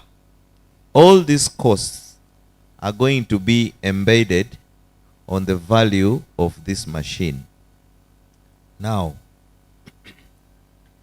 if we manufacture this machine from within our country, we are going to cut off some of these overheads and bring down our landed cost down. Landed cost means the cost incurred from bringing this machine from another country of manufacture into our domestic market. Secondly, on the positive side, if we manufacture this machine from Uganda, we are creating employment. So it means part of the cost of this machine is going to pay for locally or domestically generated labor or employment per se, which is an advantage for us. So all in all,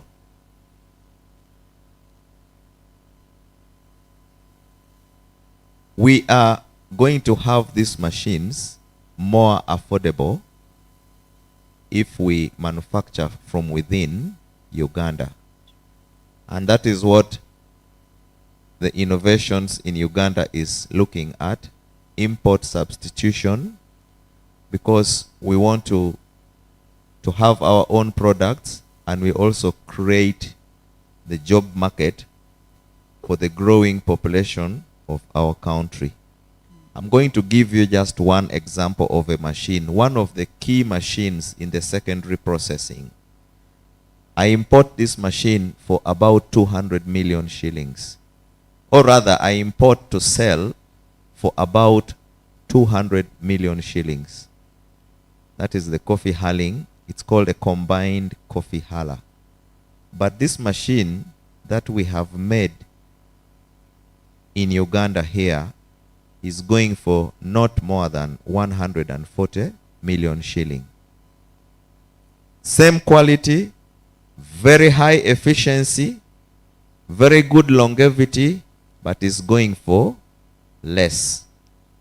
I hope I've tried to illustrate and answer your question. Thank you very much. Thank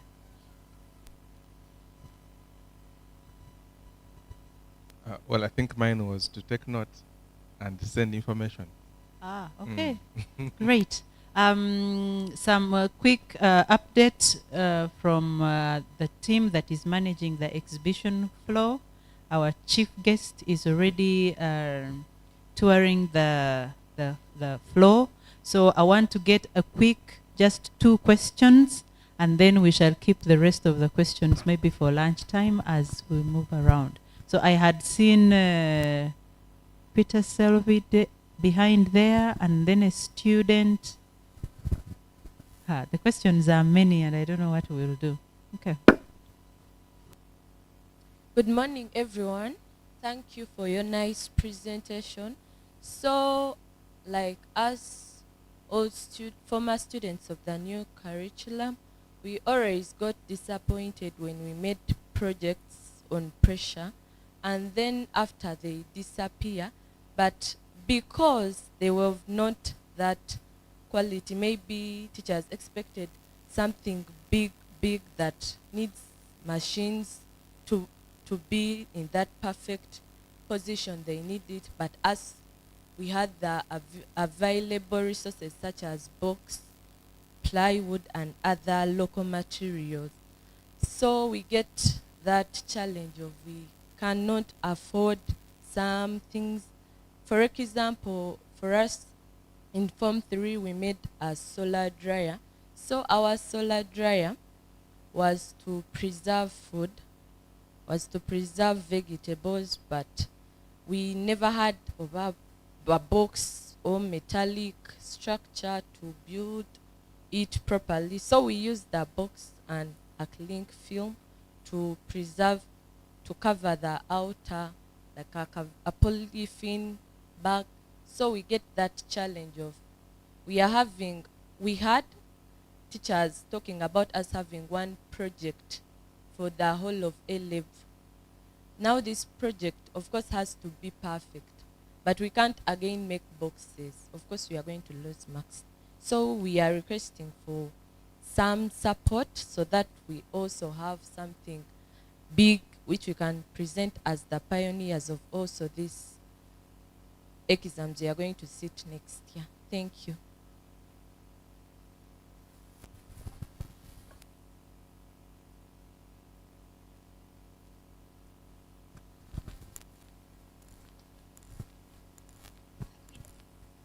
Hello. Thank you very much. I would like to talk about the ease of education. You know, most of the presenters, when they were making their presentations, they over and over again said, we never had this in school.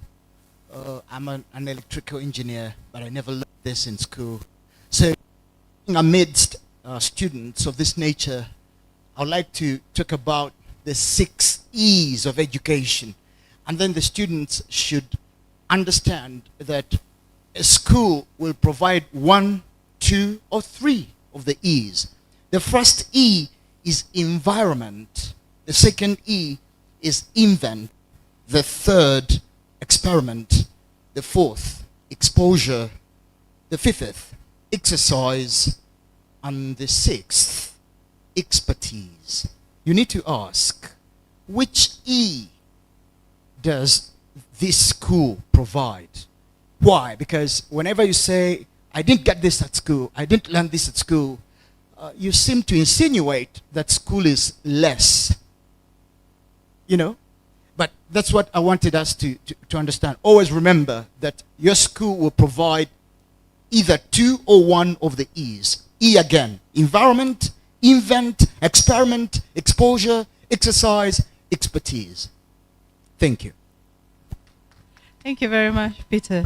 I know that we have a lot of questions, and for me, when I see hands up, it means that something has been sparked, and this conversation will continue from here. But I want to give our panelists here just 1 minute each to give us a take-home sentence or 2, and then we close this as we wait for our chief guest. But let these discussions continue after here.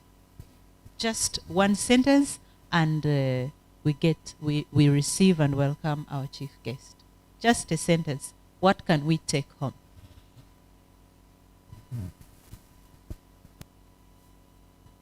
Well, I think we sort of gave the entire gist of what we were talking about. If you believe it, it's hard, but it's not impossible. You can still make it happen. I would say consistency or persistence, as my uncle always says, and the sky is not the limit. You can go beyond. Thank you very much. I don't know whether we are coming back for a discussion. I'm kindly requesting, there are two concerns that were made. Doctor over there talked about how we can protect whatever we are going to manufacture. How do we protect? It's true. Once upon a time, I installed a factory in Kapchorwa district of an imported machine, and I struggled with it. I learned a lot from it. That's when I learned that not everything that comes from out is perfect. And I wrote a critique report. Manufacturer invited me to go to Brazil, and I knew they were interested in getting feedback. And as a typical African without any patent rights, I went and unleashed everything wrong about the machine, and I made my suggestions. If it were now, I would have patented those and reserved those remarks I made, because the next machines that came to Africa were bearing my input. So against that background, anything that we manufacture, we have the Uganda National Bureau of Standards, where we can go and seek standards, and then we also have bodies that can help us to certify and patent our intellectual property rights. Secondly, my young gentleman here is thinking about the villager deep in the village there, that we've not catered about them. Ministry of Agriculture, Animal Industries and Fisheries have provisions made to help regulate, to monitor and regulate agricultural practices. So you find in every parish, in every village, there are field extension workers who synthesize farmers best farming practices, best harvest methods, and best post-harvest handling methods. I hope this is going to help trickle down the effect of good produce to come out in the end analysis. Thank you very much. Thank you very much. Mr. Mhumza, one sentence, and then I hand over to the MC. Yes, my final shot would be, let us not look to outsiders to solve our problems. Let us solve our problems ourselves. Thank you very much. A big hand clap to our presenters, and thank you very much. I can usher you back to your seats as we look forward to welcoming our chief guest and his delegation. Over to you, MC. Yes, we are going to reorganize this very quickly, but in the meantime, let's have a very, very small and short. Where are you? And our chief guest is already around, and entourage is entering anytime. So I really request that the people who should pick away these wonderful chairs, please come help out and take them out. Where are you guys of I thought you were more ready. A short one, not long. Thank you very much. This is Jumsta, live band.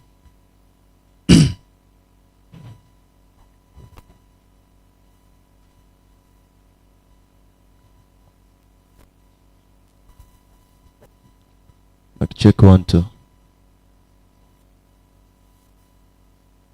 Okay. Okay, the one who is in sound, please try to put our mixer.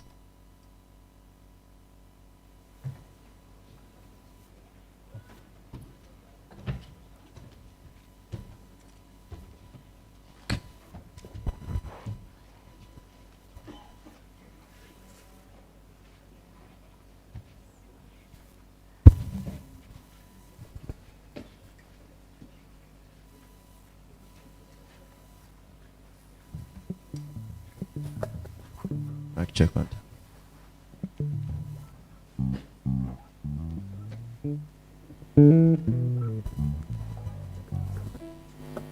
Ndabira wai oweda nindiride akesirikiridde wano ebinuma nabyo bingi kenkulabye ssebo onyimbire oluyimba. One more time.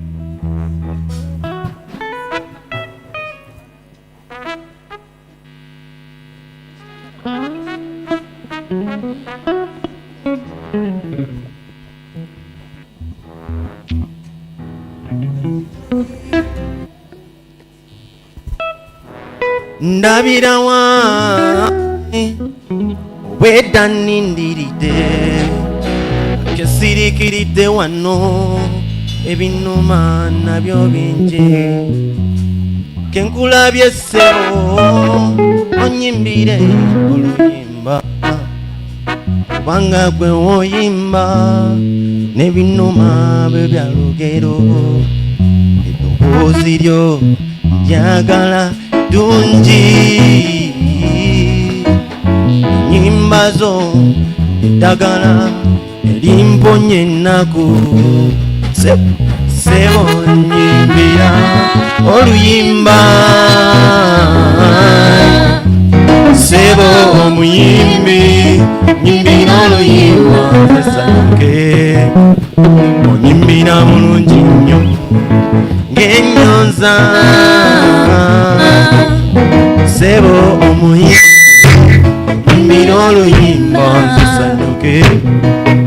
Waliwo ate oluusi ogenda endongo ne nga muli essanyu limbuya va nesituka nze nga nyenye nga mbagala enjole ebigambo byo by'amagezi nnyo bye bimu ku ebyo ebiwonya emyoyo egyalwala oli muntu kusula nyimbira oluyimba sebo nyimbira oluyimba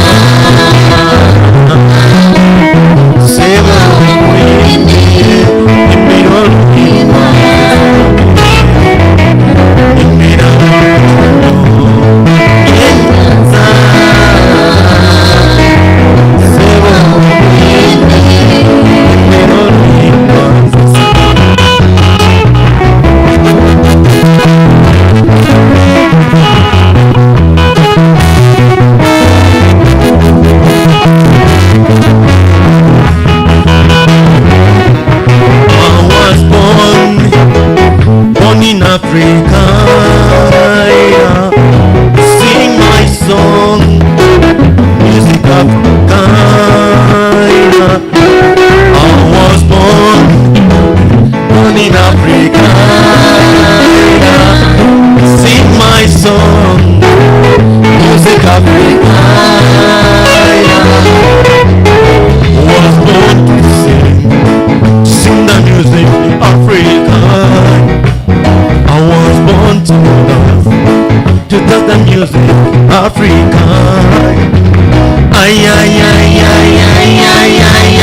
mother died of a heart attack many years ago, when she heard that you're married again.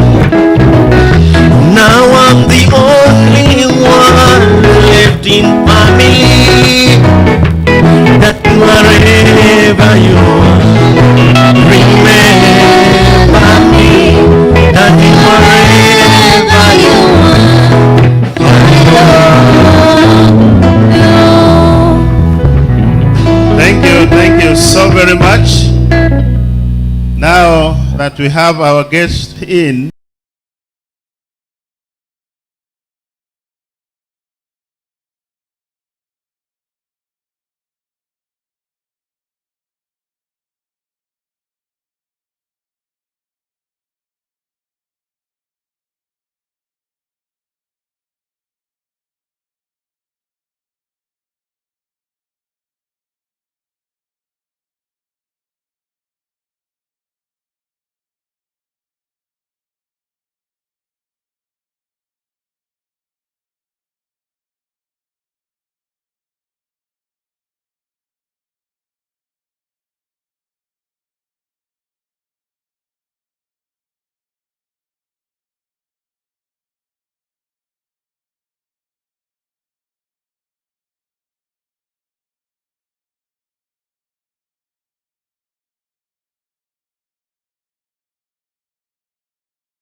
Thank you very much. God bless you. thank you. You may take your seats.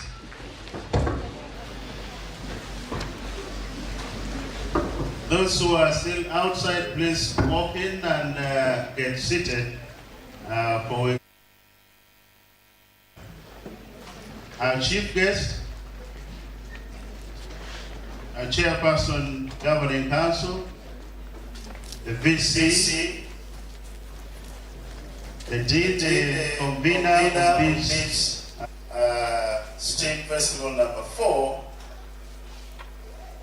the deans in the house, heads of department,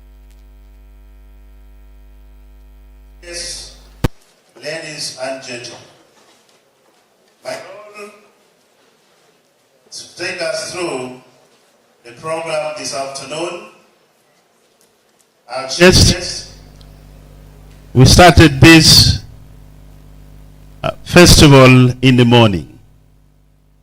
As you came in, you found some activity going on.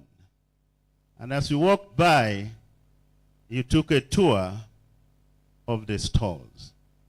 We are happy to have you in our midst this afternoon. As per our program, we will listen to an overview of the STEAM from Professor Mugampoza, the Dean of the Faculty of Science, and the convener. After that, we shall have a short music interlude. I hope the team is ready with a short one soon after the speech by the Dean of the Faculty of Science. We shall have somebody to give us what we have always called a science circus. Part of the activities that we normally have. So I'm hoping that his guy is around about here, so we watch the circus. We shall have welcome remarks by the Vice Chancellor. We shall listen to the speech by the Chairperson, Governing Council. We shall listen to the speech by the Chief Guest. And we shall have the anthems as we wind up day one. Our chief guest, this is taking us 2 days. Today is day one. Tomorrow we shall have day two, continuing with other activities. And in the midst, when we are done, we shall keep announcing to you the next course of activities. I want therefore to take this time to invite the Dean of the Faculty of Science, who initiated the idea of STEAM close to 4 years ago, is still going strong. His term of office is 4 years. He is now absolutely done, I guess, very well. Professor, you're welcome.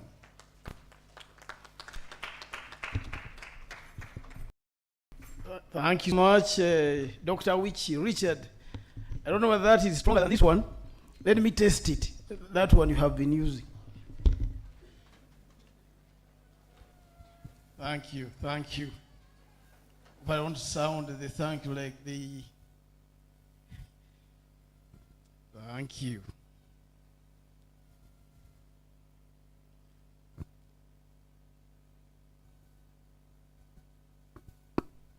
Our chief guest, Dr. Francis Atima,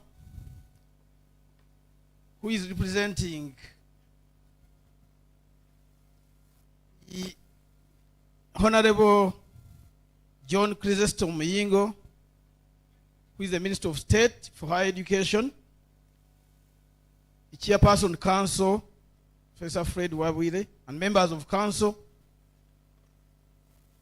the Acting Vice Chancellor, who is also the DVC, Finance and Administration, and members of top management,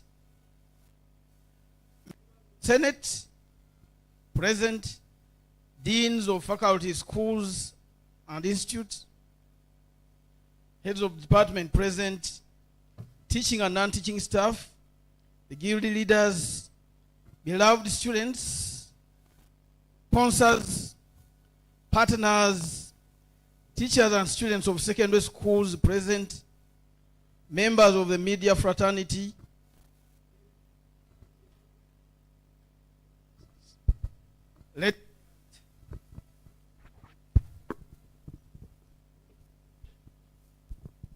ladies and gentlemen, my name is Edrisa Mugampoza. As already introduced, I'm the Dean Faculty of Science and the convener of this event hosted by the Vice Chancellor of Kyambogo University. Let me take this opportunity to appreciate the Chair Council, the VC and top management for providing this platform for all of our academic and non-academic disciplines at the university and the Business Incubation Center to come together and showcase our innovations that have been undertaken all year through to the public once again. Let me welcome all participants, physical and online, to this edition of the Science, Technology, Engineering, Arts, and Mathematics. We called it as STEAM Festival 2025. I thank you so much for turning up today. I also apologize for the limited period this time. For edition 1 to 3, it has been a week-long activity of events. This time it is 2 days, but we hope to restore it back to 1 week in future. Chief guest, STEAM is a platform where we come together to share innovations, experiences, and potential solutions to the challenges that affect our communities today. I'm glad that other universities have picked up from where we started in 2022. This week, I've seen STEAM at Makerere. I've been also told Busitema is also into STEAM exhibitions last year. So we hope there will be a moment where, or when all universities can come together in a big voice to show to our nation what we are capable of doing in research and innovation that has a big contribution to community development. Our major challenge now, as of today, is lack of a grant by the STEAM Secretariat to support potentially very good innovations and take them to the next level, which is prototyping and commercialization. We still have that gap. Many of the participants are able to show brilliant ideas, but we are struggling to lift them to the next level. We propose that probably if the university can put a special purpose grant, and this could support grassroots idea screening at departmental level, because that's where ideas originate from. By the end of the year, as we come to celebrate here, you'd have a very good, well-refined innovation exhibited. So this is why we really need support from stakeholders and the private sector to support those best projects and take them to the next level. So guest of honor, I'm glad to report some of the success stories from the previous editions of STEAM. The first one was an innovation that involved production of a DC-powered baby incubator. So somebody came up with an where you direct current is battery. It's not all this woman. It's no longer woman. Sorry. UDCL. Your car is now light. It's no, so you use DC to power the baby. It can save life. At least if somebody has a premature delivered at health center too, you can use this incubator through a car charger and deliver him or the baby to a bigger facility. So this was an innovation from Faculty of Engineering of Dr. Excellence Favor and the team, and is under development currently at the Uganda Industrial Research Institute. So we are so proud that it started here with this team and is taking that direction. The other one is one of our long-term partners who is going to demonstrate in the next few minutes, Mr. Kafero Martin. I don't know where he is. Is innovating what we call science circus. In the first edition, he was able to demonstrate artificial clouds in this very room where we are seated, and we couldn't imagine it. So government has picked interest in his science, circus of science, and is trying to set up a science center at Namanve Industrial Park. So this is another success story that is coming out of STEAM. The other one, in the previous edition, third edition, we had an innovation where Mr. Peterson Kato demonstrated ability to extract high-value minerals from plastic waste. So this innovation has taken him all over the place. I've been informed now that there's a team from Morocco which is trying to work with him. It's not very good to hear from Morocco when you have Uganda here, to see how they can really take his project to the next level. The other success story is a chair from School of Computing. An innovator was able to demonstrate ability to operate a laptop, a computer, without touching it. So you could move the eyes one side and he's able to open. Then you move the face the other side and he's able to close. What I don't remember is when you move it up and down, what it could do. But this was very, very important because our persons with disabilities, those who lack the hands, for example, could be able to also to use a computer for various applications, including social media.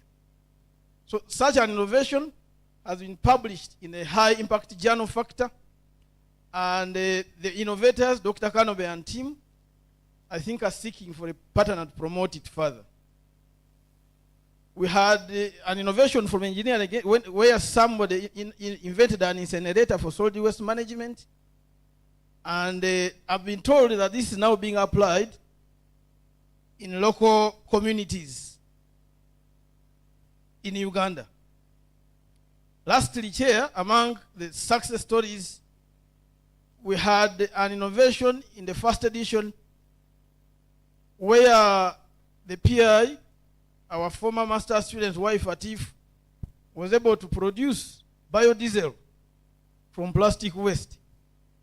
So being reliably told that he's continuing with this and now produces fuel that is running an engine at his personal farm. So I think we need to visit him in Jinja and buy some of this diesel to operate some of our farm engines. So Chief Guest, as I said before, we don't have capacity to help every brilliant idea. But we have 6 others which we think if we got private sector interested, would handhold them and take them to the next level. One, we have an innovator last year who exhibited using Internet of Things to control security lights on your phone at home. So if you are here and caught up by the time it is dark at home, so you are able to turn on the lights at home without any worry to rush. So we think that one needs really support to grow it further. We have also seen the giant elephant there, which needs a lot of refining and probably becomes one of the tourist attractions for this country. And the chicken drinkers by agriculture. Those things can do waste management at the same time producing cheaper homemade solutions for our poultry farmers. We also had a gentleman who innovated a solar-powered mower for cutting grass. We have a lot of sunshine in this country. So if that one was also really handheld, would add a lot of value for our young people. And lastly, one innovated an aerial drone.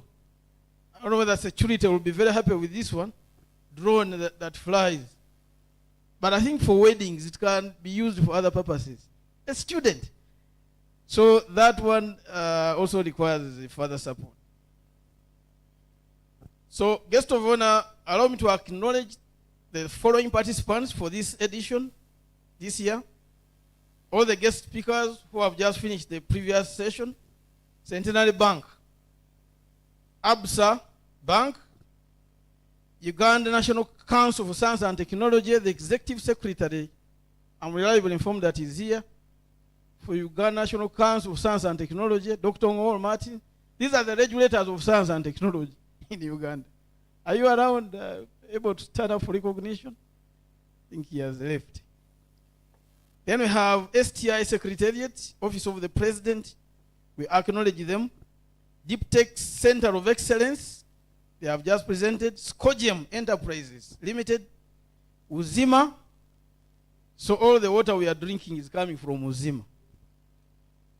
One of the innovators keeps 2 bottles in their car, that when there is a traffic stop, they read Uzima, the misinterpreter say, can you leave the scene and go? Don't misuse these bottles for traffic offenses. Jubilee Life Insurance, Prudential Assurance, Shell Gas, Masupa Enterprises, Shaba Science Hub Limited, Unicaf, and Environmental Hub. We have 7 secondary schools who registered to participate, and I'm sure they are all here. Caltech Academy, these are all, have always been coming and even winning a prize. Bishops Senior Secondary School, Mukono. Queen of Martyrs High School, Chiwalogoma. Kampala Diplomatic School, Nabisunsa Girls. These are my OGs and neighbors of the university. I will not explain that. Nabisunsa. Namidango College, who are OBs of the MC, Dr. Wichi, and Seta High School. So I appreciate you for coming to be part of this festival. So chief guest and VC, Chair Council, Kyambogo has widely participated. Student Guild is here. Performing arts, we have tested them already. Office of Academic Registrar, International Relations, Convocation, University Library, Faculty of Social Science, School of Built Environment, they have innovation they are exhibiting. Faculty of Engineering, Faculty of Special Needs and Rehabilitation, Faculty of Arts and Humanities, Faculty of Agriculture, the Business Incubation Center, School of Art and Industrial Design, School of Vocational Studies, School of Computing and Information Science, DICT, this Director of ICT, Soroti and Bushenyi Learning Center, and Faculty of Science. So let me also acknowledge the various media houses and security for your presence. I'm really sorry if I missed any other major participant. So, chief guest, this is a humble request to our management, but I'll bring it formally, that maybe in the future, in the 5th edition, if council approves it, we need a special panel for high schools, because they have their unique challenges. I had the chief guest challenging one of the exhibitors that, how are you prepared for the competence-based curriculum? The exhibitor was Chinaorov. We are prepared, we are not prepared. Let them come, let them not come. So I think we need a special panel for these schools, and they discuss their issues. I pray that that will happen in the next edition. So near last, I really encourage everyone to enjoy the different aspects of this festival, including this opening ceremony. We have a conference tomorrow. We have a lot of entertainment. You've not seen me dancing with the esteemed doctor. We are going to do that soon. Short talks. They are so interesting. Somebody has an idea and they have to explain it in 2 minutes. And the audience understands their innovation. That's what we call short talks and exhibitions. So we have our catering provider at very affordable prices. So it's just a humble reminder. So lastly, chief guest, allow me to appreciate the team that has put this event together. And I request that I read the team leaders largely, because behind the team leader there are so many other members behind. The overall coordinator is Dr. Savannah Nwagaba, doctor's team. I don't know where she is. How can you be outside when it is your day? But you deserve a round of applause. Then tomorrow we have a conference, and the convener for the conference, Dr. Engineer Ann Nakajiri, who is not here. She's in another meeting. But we have the Director of Ceremonies, Dr. Wichi, and Ruben Tutunemujun. Dr. Wichi Richard Opaka.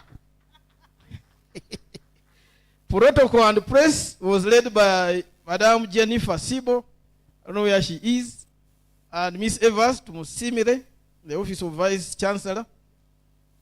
The review of the abstracts of the conference was led by Dr. Chimuli Fili. I'm seeing you there. Stand up for a There he is. And Dr. Kanobe Frederick was part of that team, Dr. Wanasolo William, Dr. Nwaga Basavana, and Mr. Peter Serubide. Where is Peter? You have to talk tomorrow.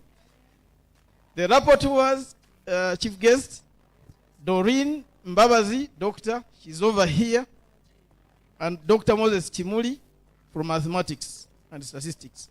The exhibition stalls were managed by Dr. Herbert Mukalazi, there he is, mathematics, and Dr. Ivan Sechivenga. Then catering, in case you can't find what to eat, look for the following. Roderick Muhumure, Madam Winnie Nachiyaga, Mwanguzi, Stella Narumansi, Lois Nahwera, and Joanita Afoyo Roth. ICT, they are behind there, Johnson and Muhumure Roderick. Medical, Wycliffe and Winnie Nachiyaga. Security, Dr. Savannah and Mr. Timothy Magezi. Ushers, Roderick Muhumure. The cleaners, Aaron Molinda and Mr. Iga Victor. And lastly, fitness. You have had a whole week range of fitness sessions. Very interesting, with a lot of music. We are led by Miss Lois Nahwera. So lastly, Chair, I welcome the honorary judges and adjudicators and trust that you will be impartial when you are assessing the participants so that tomorrow we are able to declare and award the winning teams. I wasn't given any other further instructions. So allow me to end my remarks now as I say that knowledge and skills for service for God and my country. Thank you. Thank you so much, convener. We cannot wait to see you dance together with the steam. Is it that one? So where are you going again? Why not? Come back. Over to you. I don't see the dancers, though. Can we sing together now? Where are the performing arts? Steam, steam, steam, steam, steam. Performing arts as the science circus gets ready. Wanji. You are doing well. You are doing well. Performing arts, one short skit, or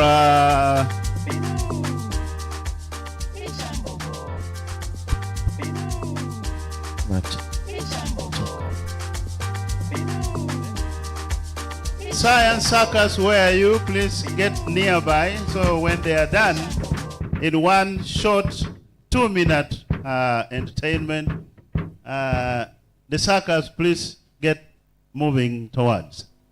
Over to you, performing arts. Thank you for coming. Enjoy this. It's from Kenneth Mugabe. Called Chibunomo. Kakebe gozanya, vanyo kagobako, oyoku nonya, werake.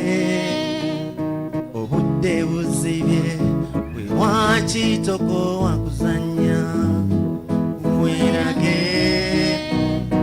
Nonyeza, nonyeza, nemura, nekura, werake. Wanyatako wakuzanya, mwemba mufu, mbulira. Chibunomu werake, chibunomu watawa. Chibunomu werake, chibunomu watawa. Chibunomu werake, chibunomu watawa. Wanjakira ngae chino, wanjakira ngae chinyasowa. Kwali kolesera zerena kulaba kubanaloza. Oli malaika mbaze munyenye mubanga nasa. Oiteo kulabeko engate kutoluleke nanguno. Nyezanira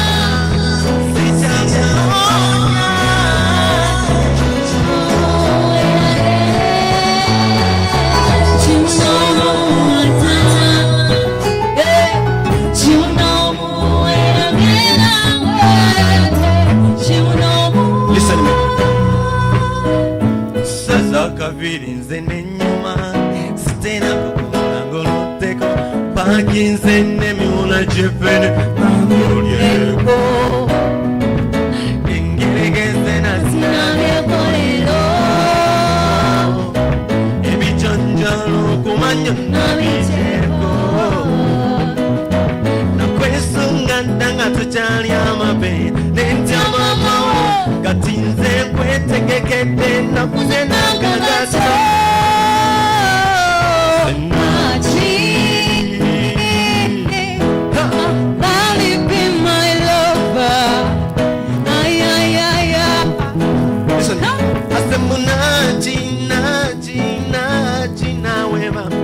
please be my lover. Nasingi como baka nakuntwalako olw'ensonyi ennyingi nakunkwalako nasoma mapena ng'onkuba mugongo sijja kukweyalira ebyaluli nakunonyogera nonywerera ebisinga tebyalimu engola ensambagere ne mamawo. Listen me. Fulindela wema mkombozi eunyana wam elinyeti nyatatili fulindela wema mnyausa unyani chomu unyana mtachetitili pengi ngazi chomboni umagoti unyana wa uzomchomtena akenele uzomchomtena uzomsamtena akenipele mtena pengi ngazi chomboni umagoti na na na. Give me that music. Fulindela wema mkombozi fulindela wema mkombozi fulindela wema mkombozi fulindela wema mkombozi sina makosa we Bwana. Give me that tempo. Sina makosa we Bwana. Thank you very much. Thank you, thank you. We will still keep witnessing a little more from you. The science suckers, where are you? Our chief guest, one of the motives for today is to nurture the next generation of STI specialists. And we have some young stars, super young stars, who are right in the very early morning of their time. Students, you can see them dressed in a little bit of a wonderful, smarter uniform from Bishop something. What did you say? Please raise your hand for the chief guest to see you. Bishop, where are you? Fine, thank you. We have the others from, did you say Chacos? Chacos, what does that mean? Raise your hand up with your wonderfully baby faces. And the chief guest now knows we are really into continuity. Some of us are obviously in the evening. But from what happened here, I'm not in a hurry. I might remain in the evening for a while because there are vehicles coming for us to drive from nowhere. Science suckers, where are you? Is that part of the staff? Kyambogo University, knowledge and skills for service. Kyambogo University, knowledge and skills for service.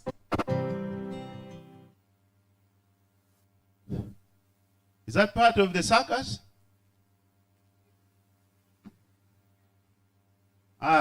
So if the science suckers is still organizing, we will allow him some time to keep organizing the suckers. By the time he reaches here, the suckers might have changed its name. We are happy, our chief guest, that he has come. We've been waiting for him. This university, I think, is one of the only universities that has a faculty of special needs. And whenever we have big occasions, we have interpreters for sign language. And he has come so we can proceed. Without so much ado, we will go to our program as we wait for the suckers. And right now, I would want to take this opportunity to invite my boss, the Dean of the Faculty of Science. He has done his part, but I still need my paycheck. If he doesn't come over here, I might not receive a paycheck for this month. But he's a very good friend of ours in the faculty. His role as he comes over here, our chief guest, is to do one important occasion. To invite the VC to give us the speech, and the VC will also invite the chair of council, who will invite the chief guest. From me to you, I will come back towards the end. Thank you so much. So much, Dr. Awichi, the Director of Ceremonies. I've committed a small problem. You said Chakos. This is where I studied 6 years. Kyambogo College, we acknowledge your presence. That is now sorted. You give a round of applause to the VC, and I'll tell you why. And that's the very reason that I'm supposed to tell you, so don't expect anymore. Thank you. We would not be here if it is personally. So thank you so much, and the entire management, for bringing us here again. It's now my honor and privilege to invite you, Professor Kwetejeka Justus, to give your remarks. Thank you.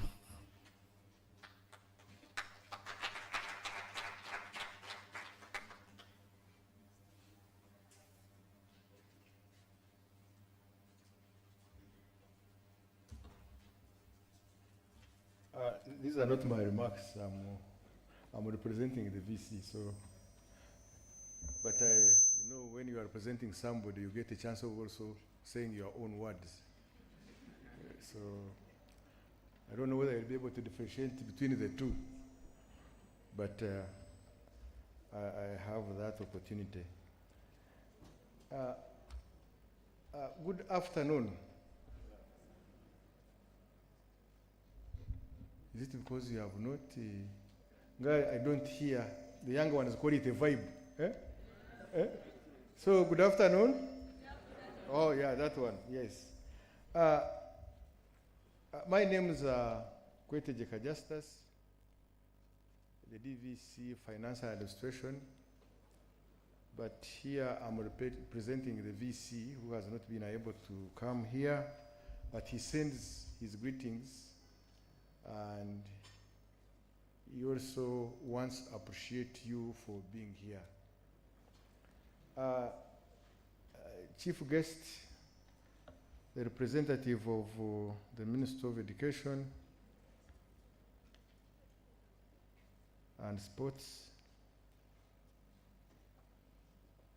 the chairperson, Kyambogo University Council, members of council present, members of top management present, members of Senate, deans of schools and faculties, chiefs of directorates and the director of institute, heads of departments, teaching and non-teaching staff of Kyambogo University, sponsors and partners, guild leaders present, teachers and students of secondary schools present, members of the media,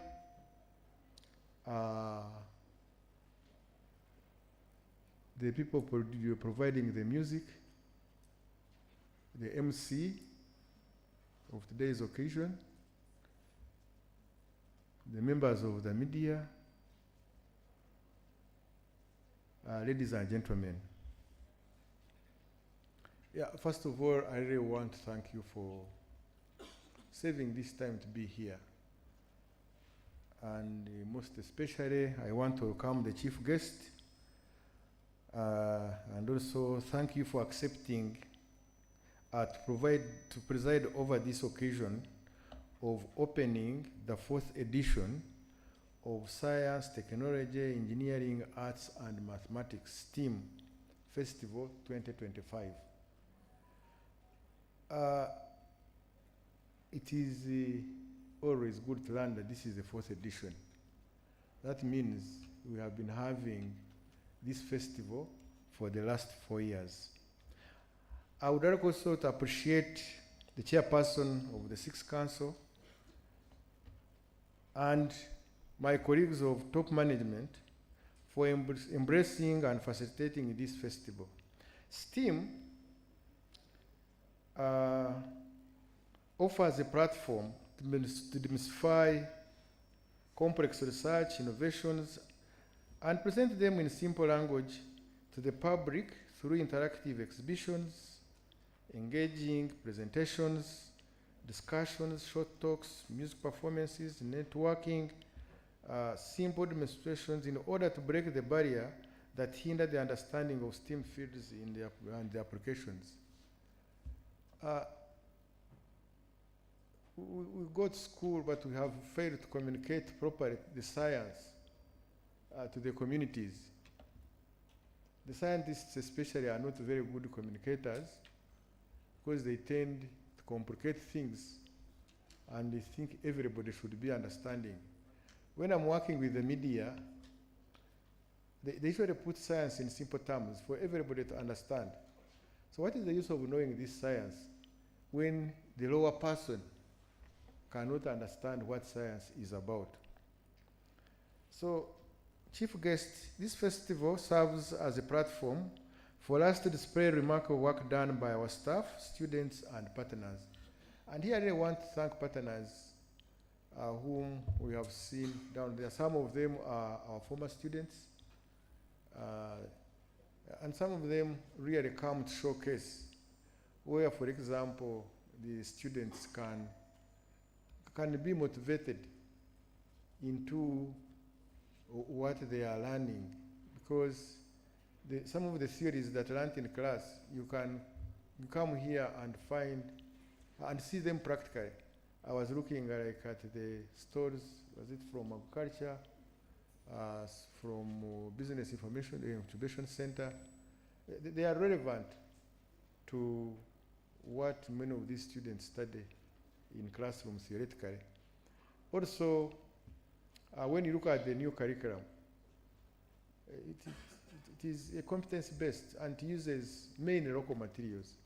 I saw a lot of local materials being used in what was being displayed. And to me, that is also another contribution to competence-based curriculum. It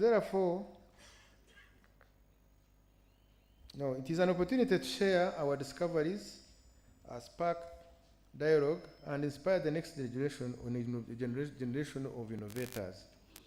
We aim to ignite a passion for innovation among all individuals of all backgrounds within and outside university.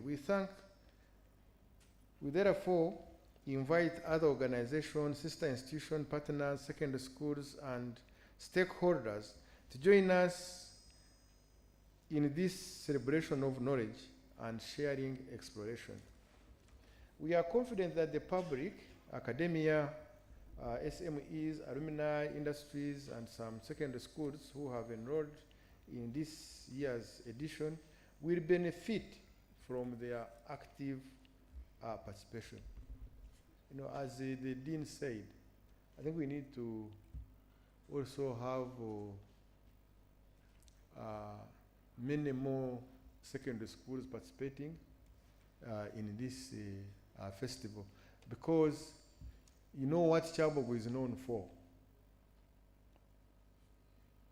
Among the things Kyambogo is known for, one of them is education.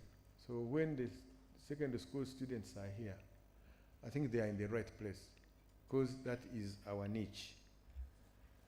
The theme of this festival is demystifying science, technology, and innovation for community development. This challenges us to ensure that science and technology does not remain in laboratories and lecture halls, but rather must be tools that drive socio-economic development and improve livelihoods of our communities.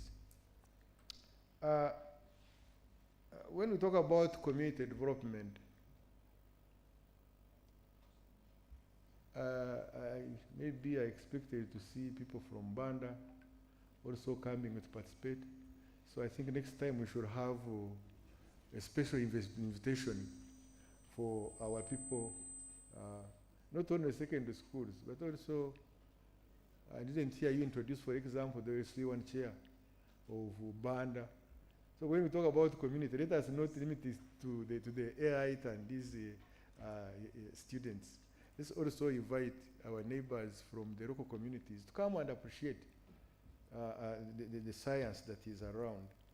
This festival comes at a crucial time when Uganda is positioning itself to leverage science, technology, and innovations as key drivers of economic transformation. Our discussions and engagements today and tomorrow will mainly focus on the three critical areas.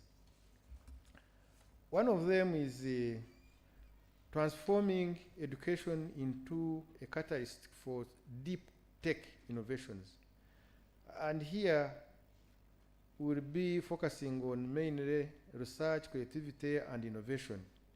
So we should also foster interdisciplinary learning and encourage problem-solving approaches in order to transform our education system into a ground for deep tech innovations that address real-world challenges. See, when we talk about technology these days, what comes in one's mind is AI. How many of you use artificial intelligence? Yeah? I mean, put up your hand if you know you have been using artificial intelligence. Then if you don't put up your hand, know that you have been left behind. Anybody who talks bad about artificial intelligence, it's like when we talked bad about calculators. Calculators are not allowed in examinations. Aren't they there now? Yeah? Like these days, we will be encouraged very soon to carry computers. Yeah? So, technology is moving very, very, very fast. And I encourage everybody to use AI, but use it responsibly. Yes, people talk about loss of jobs. Yes, jobs will be lost, but from the statistics we have, AI will create more jobs than those which will be lost. So as a university, we really need to look into this, have the right policies, and encourage people to go into the world and use AI. Except that the decision makers and the people who are not comfortable with the AI. But for the young generation, this is your time. Please use AI responsibly. Driving green mobility in Uganda through public-private collaborations. Green mobility is not just an environmental imperative. It is an economic opportunity. It is an economic opportunity. Public-private partnerships are a key to advancing research, policy development, infrastructure for sustainable transport solutions. As a university, we are committed to being at the forefront of research and innovation and support Uganda's transition to green and more efficient mobile solutions. And I think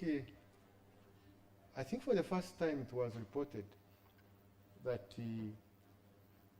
this year more green energy was used than fossil energy. I heard it, I think, is it two or 3 days ago on BBC. So I think as a university, we are in the right direction. And number 3, enhancing quality and innovation for globally competitive agro-products. Now, when you talk about agro-products, we are talking about mainly what we consume. What makes us live. So I think when we talk about agricultural transformation is part of the university agenda, which fits into the national agenda. As a university, we affirm our commitment promoting STEAM literacy and fostering culture of innovation within our communities, as demonstrated today. Madam Chief Guest, would like to inform you that this festival started today, 10th, and will end tomorrow on 11th with STEAM conference, which will provide a platform for some researchers and awardees of competitive grant scheme to give oral and poster presentations of their research findings to the wider university community. I congratulate 15 teams who will disseminate their project findings in this team conference. Madam Chief Guest, the government gives us $1 billion Uganda shillings, which we call the Competitive Research Grant Scheme. It is competed for, and when we give out money, one of the conditions is dissemination. And this is one of the ways that the findings are disseminated. I would like to thank Associate Professor Edrisa Mugampoza, the Dean, Faculty of Science, Dr. Engineer Ann Nakajiri, Dr. Savannah Nwagawa, I'm called, the nickname is Mama Steam, and all your committee members for working tirelessly to ensure success of yet another edition of STEAM Festival. I would also like to thank the pre-STEAM trainers, secretariat, mentors, judges, educators, rapporteurs, moderators, security, journalists, ICT team, performing artists, the catering providers for all your contributions. Chief Guest, we also want to appreciate all the sponsors, participants, presenters, exhibitors in this festival. We also want to thank the Guild. We want to thank the Guild for being part of this organization. Chief Guest and Chair Council would like to thank His Excellency the President and the First Lady, Mama Janet Kataha Museveni, for their support for this university and higher education at large. Uganda has attained several developmental milestones because of the visionary leadership and the guidance of, under the guidance of His Excellency. We appreciate His Excellency the President for his love and support for science and such fields as humanities that promote national development. May God bless him. If you heard his speech in Makerere, he emphasized support for science because he believes, and that is what we believe in Kyambogo, that for any country development, it must be science-led. But that does not mean that arts and humanities are not important. It's just a matter of which one comes first. But arts is not the last among the priorities. But when the President talked about science, I think it shouldn't be misunderstood. Our science is a driver, but we support all the arts and humanities subjects. In spite of many challenges we have been having, the university is committed to complement government efforts by training practically equipped graduates with relevant skills as demonstrated in the exhibition stalls. As I close my remarks, the VC's remarks, allow me to present to you the major challenge the university faces and seek for intervention by government. One is low research funding. Two is low funding for capital development. And three, understaffing, among many other challenges. I thank you very much for listening to me. Knowledge and skills for service for God and my country.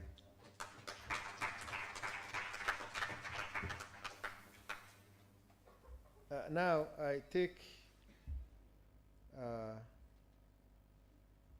this honor to invite the Chairperson Council to give his remarks, and thereafter invite the chief guest and to officially open the 4th edition of Science and Technology and Engineering, Arts and Mathematics Festival 2025. Thank you very much. STEM, STEM, STEM. Kyambogo's festival. STEM, STEM, STEM, STEM, STEM. Science, technology, engineering.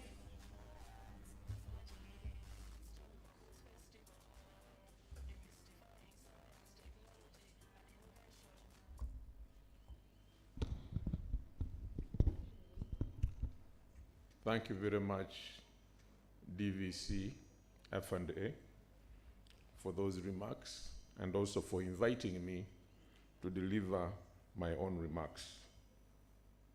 Our chief guest, Dr. Francis Atima, representing the Honorable John Chrysostom Muyingo, Minister of State for Higher Education, members of Kyambogo University Council, the Vice Chancellor and Deputy Vice Chancellors, members of top management, members of Senate of Kyambogo University, deans of faculties, schools, and chiefs of directorates and institutes, heads of departments, teaching and non-teaching staff, members of the media, ladies and gentlemen.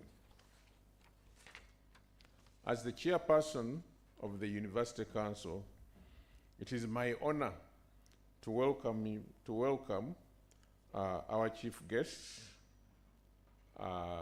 representing the Minister of State for Higher Education, and all of you present to the 4th edition of the Science, Technology, Engineering, Arts, and Mathematics Festival, where we celebrate science, technology, and innovation under the theme of demystifying science, technology, and innovation for community development.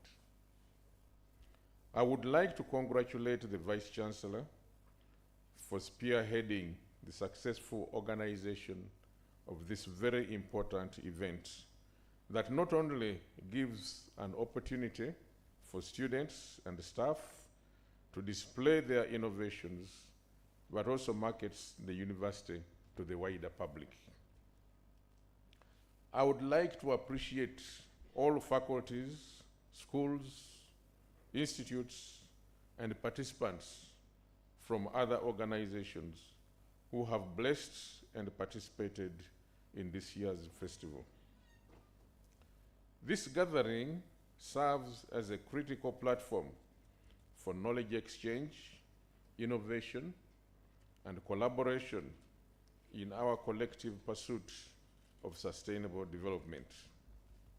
The theme of the festival is timely and reflects our commitment to leveraging STEAM disciplines in addressing social challenges. As a university, we take great pride in fostering an environment that nurtures research, innovation, and practical solutions to real-world problems. The sub-themes also underscore key areas where science and technology can drive meaningful transformation. Sub-theme 1, transforming education into a catalyst for deep tech innovations. This sub-theme coins well with the role of education in shaping our future. As we navigate the fourth industrial revolution, it is imperative that our academic institutions transition from traditional teaching methods to dynamic and research-driven learning approaches. Many of you have heard of new curricula, and this transformation is actually happening as we speak. Okay? We must integrate emerging technologies into our curricula to equip students with the skills required for the deep tech innovations. Sub-theme 2, driving green mobility in Uganda through public-private collaboration. We all know that sustainability is a priority for our nation, and green mobility presents an opportunity to reduce our carbon footprint while embracing economic growth. Public-private partnerships are essential in fostering research, investment, and implementation of clean energy solutions. As a university, we are committed to working closely with policymakers, industry, and innovators to drive sustainable mobility solutions that benefit our communities and the environment. Sub-theme 3, enhancing quality and innovation for globally competitive agro-products. Agricultural potential in Uganda can only be realized through innovation and adherence to global standards. By integrating technology into agriculture, whether through improved seed development or through digital platforms for market access, we can improve productivity, quality, and competitiveness of our agricultural produce in global markets. Madam Guest of Honor, our university is dedicated to research and partnerships that support farmers and agribusinesses in achieving these goals. Guest of Honor, this festival is not merely a celebration of science and technology. It is also a call for action. We must break down the barriers that hinder innovation, invest in research and development, and foster interdisciplinary collaboration. The future belongs to those who dare to innovate, and it is our collective responsibility to create an enabling environment for such innovations to thrive. I would like to call upon the participants to engage fully and generate solutions that will benefit our communities and beyond. I would like to extend my heartfelt gratitude to the sponsors and organizers of this year's edition, led by Dean Faculty of Science, Associate Professor Edrisa Mogampoza, and Dr. Savannah Nwagaba, deans of other other schools, faculties, and chiefs of directorates and institutes that have participated, colleagues from other institutions, SMEs, all invited speakers, and secondary schools who have blessed our occasion in spite of the busy school term. Your dedication and passion are highly commendable. Madam Chief Guest, we appreciate the tremendous support from government for funding the university activities. Through you, Madam Chief Guest, we request for more support for research to enable us come up with more innovations and to support viable ideas to reach commercial stage. Lastly, please send our heartfelt appreciation to His Excellency General Yoweri Kaguta Museveni for his visionary leadership and continued commitment to support Kyambogo University in spite of economic hardships affecting our country and the world at large. On behalf of the Kyambogo University Council, I commit our continued support to ensure that the university will hold more of these events in the future.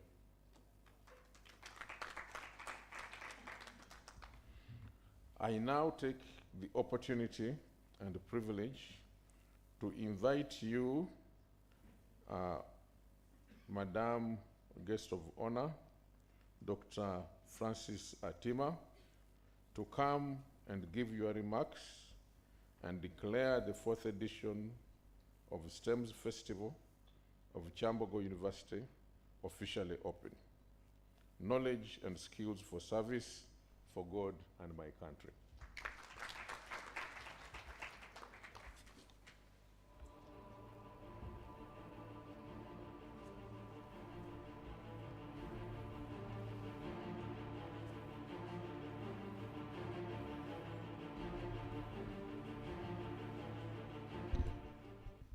Good afternoon to you all. Allow me to ride on the protocol already mentioned by the previous speakers. I am called Francis Atima, as already mentioned, representing the Minister of State for Higher Education, Honorable J.C. Muyingo, bringing his apologies out of the country, but is with you in spirit. Before I go to the official speech of the minister, allow me also to take advantage to say my few remarks. I have been here, I was able to move to almost half of the exhibitions, and I must say I'm very impressed, I'm very happy. Thank you so much, Professor and your team, for putting together these great ideas. I really appreciate. I thought you'd clap for them really, and the speakers. I am also very happy that we've invited students, because this works or acts as an inspiration for the young people. When they see, they are able to do better, and also inspired to join institutions of higher learning. As you're aware, our percentage of access of people or young people who are joining our university is still low, so this really will encourage more and more to strive to get to higher institutions of learning. I'm also happy that the arts have been brought on board and together packaged as a science, because it's a whole value chain. I was speaking to some of the exhibitors. They have very good things, but not very well, they're not very well placed in communicating what they have, and also the entrepreneurship skills, which I think the arts add a lot of value to. So it's a whole package. So thank you so much, Kyambogo University, for bringing all together. Last week I was in a school, a secondary school, officiating, and their journalism class were asking me my opinion about science versus arts. And the observation had been that this year in their school, there were fewer students vying to do arts combination compared to the science combinations. So I think the way we will package to ensure that all of them are quite important, so that we don't lose out in any, although we are fast-tracking the issue of science as something the president is really leading, is also important. I would also like to say that when the colonialists built secondary schools around universities, why they are called colleges. And here is Kyambogo College, we have Makerere College. They are to serve as demonstration schools.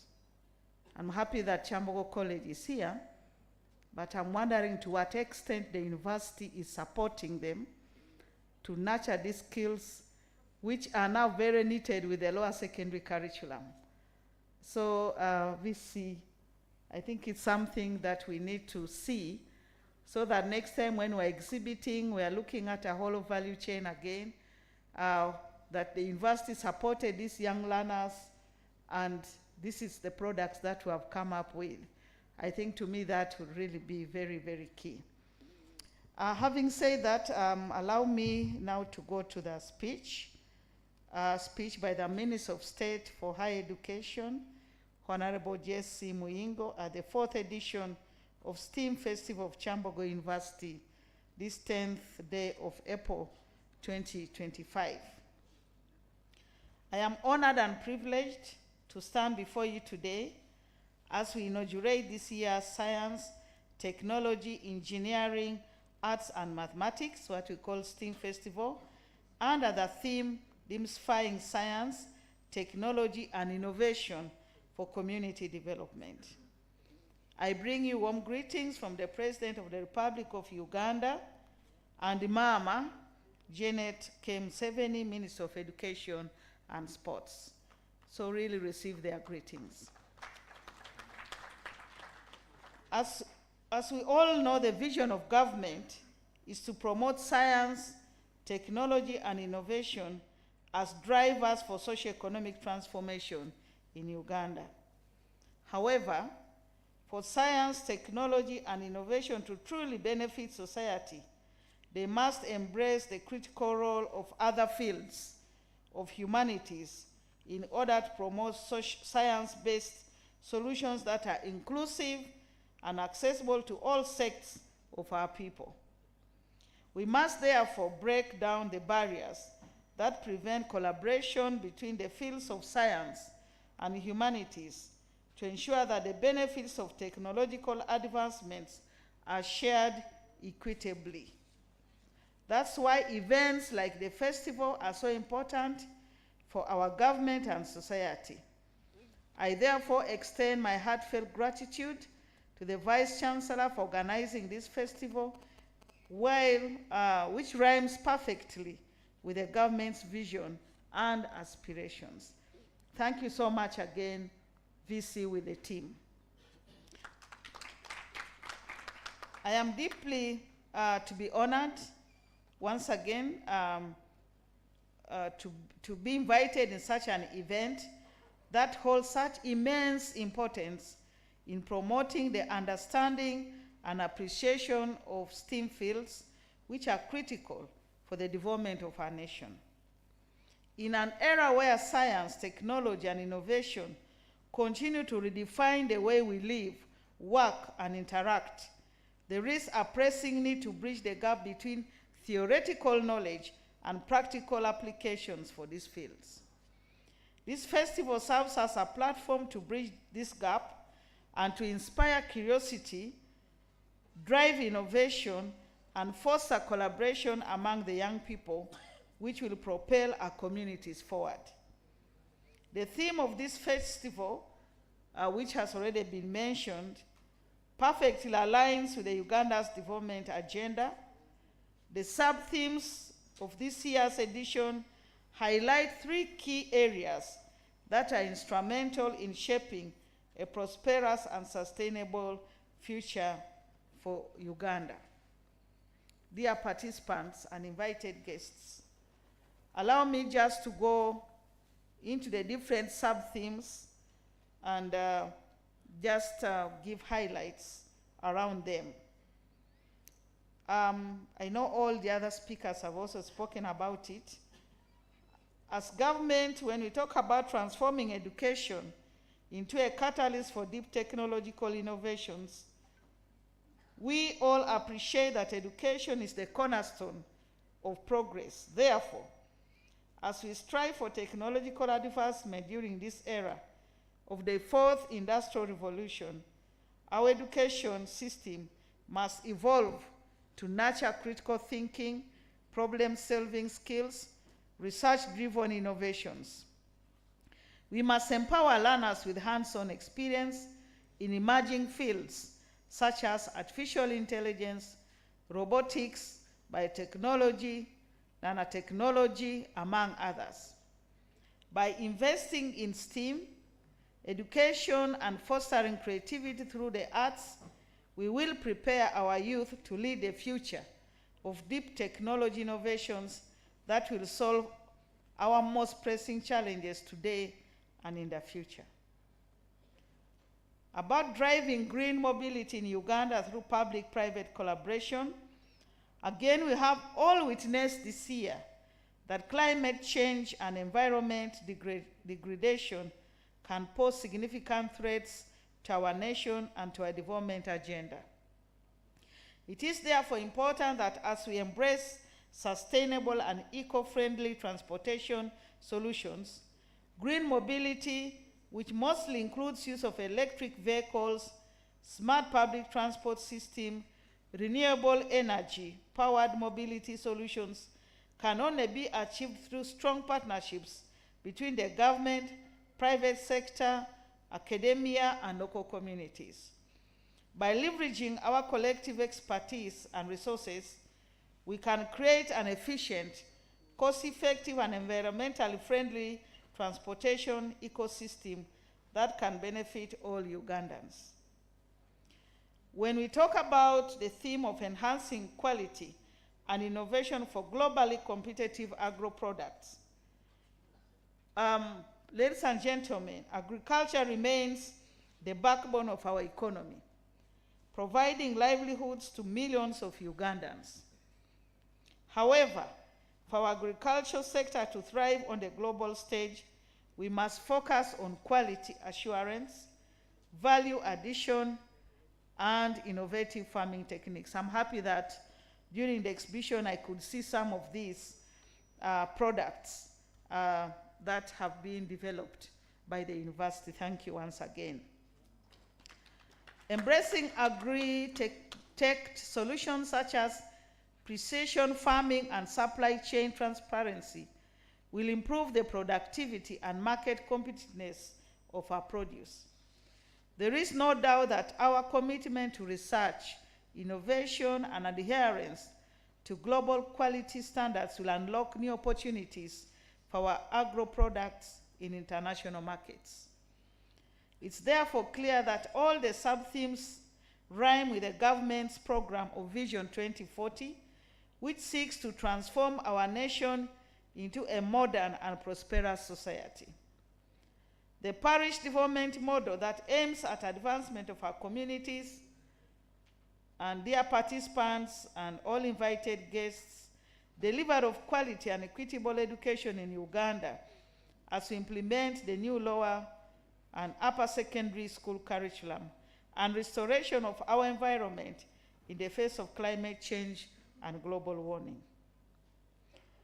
Ladies and gentlemen, these themes also align with Uganda's science, technology, and innovation strategy as tools for economic growth and enablers of inclusive development and social transformation. It's therefore our collective responsibility to ensure that technological advancements are harnessed for the greater good of our communities. I therefore call upon all universities in Uganda and other organizations to increase research and innovation efforts to generate sustainable solutions to our challenges, especially for the underprivileged populations. And as we embark on this journey of exploration and learning, let us challenge ourselves to think beyond limitations, to collaborate across disciplines, and to translate ideas into impactful solutions. I encourage all participants, students, educators, researchers, and industry players to actively engage, share knowledge, and seize the opportunities that this festival presents. I have witnessed, as I already mentioned, some of the prospective innovations that have been exhibited in various stalls. I think I saw a plane which they want to be using for, agricultural practices. I have seen products from cocoa, the value addition. I have seen for me a lady, very interestingly, that I can have some hair products as well. So I think I'll pick some of them and go with. Government will continue to support you to ensure that your innovations continue to be developed into commercial ventures that will benefit the innovators and our society. Therefore, I would like to thank and congratulate Kyambogo University under the able leadership of Professor John Okedi, the Chancellor, Professor Fred Wabwire Wangeni, the Chairperson of Council, Professor Eli Katunguka, the Vice Chancellor, for their commitment to the growth of this university and for the hard work that has climaxed into this very important event. Kindly let us appreciate them. I would also like to appreciate management for stabilizing the university, for producing high-quality skilled personnel for our nation and beyond, and for inviting me to officiate the opening of the 4th edition of STEAM Festival. I applaud you for providing this platform for knowledge sharing and dissemination of research and innovations carried out within and outside the university. And when we're listening to the head, we heard that there are so many innovations that are already being nurtured, but there are also other upcoming ones. So thank you so much, management and your team. Before I conclude, I would also want to say that the Ministry of Education and Sports will be celebrating the International Day of Education in Kololo. And this year we are focusing on skills. We have an exhibition on 28th, you're all welcome, where we'll also see how other young people have come up with different innovations. So I encourage all of you to come. I'm very grateful to the students community for cooperating with management and staff while fulfilling your mandate of learning in a harmonious environment. I look forward for a better Uganda as universities come out with such impressive community-based interventions, such as those exhibited in this year's edition of the STEAM Festival. With these remarks, it's my pleasure to officially declare the 4th edition of Science, Technology, Engineering, Arts, and Mathematics Festival officially open. May God bless you all, for God and my country.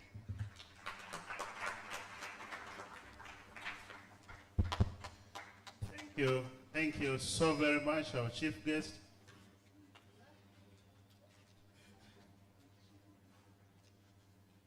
We are grateful that you could be the one chosen to represent the Honorable Minister. At the moment, our chief guest, we have reached the end of day one. Very soon we shall be rising up to sing the anthems. I hope the team is here very ready. But before we get out completely, after the anthems, we shall take a group photograph just outside here. And the members at the high table will be accompanied by other members of governing council who are here, and members of Senate who are here. I know there are not too many, and we shall request 2 members from the student community from each school, a boy and a girl. For us, we are very gender sensitive, Oga. I hope you have leaders, but if you don't, why not? The girl is the shortest, the boy is the taller one. Or the reverse is also true.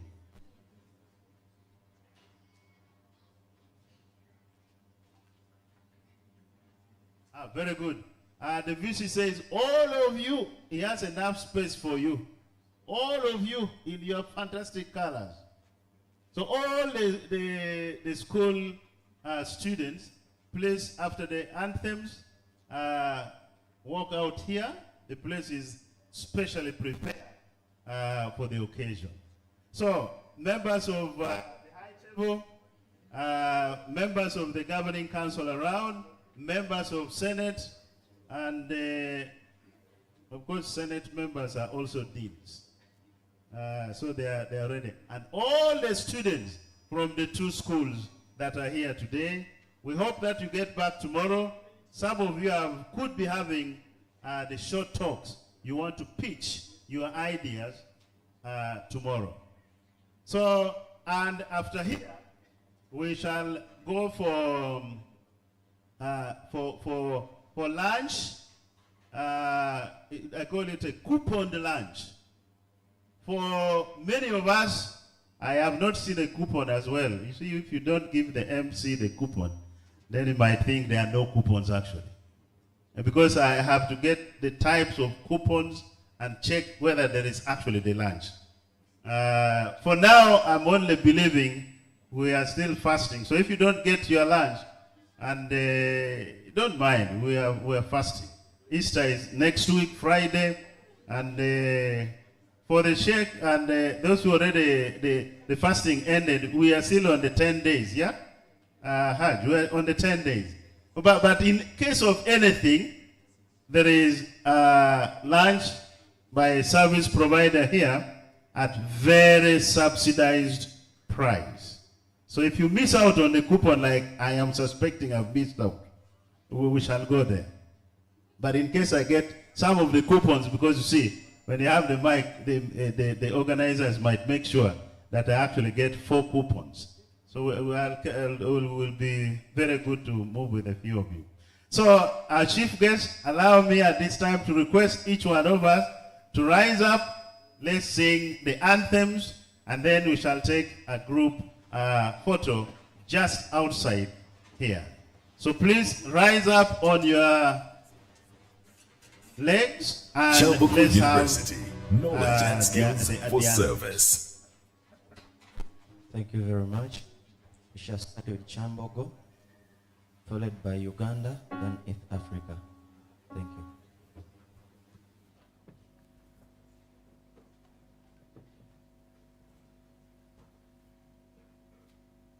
O Kyambogo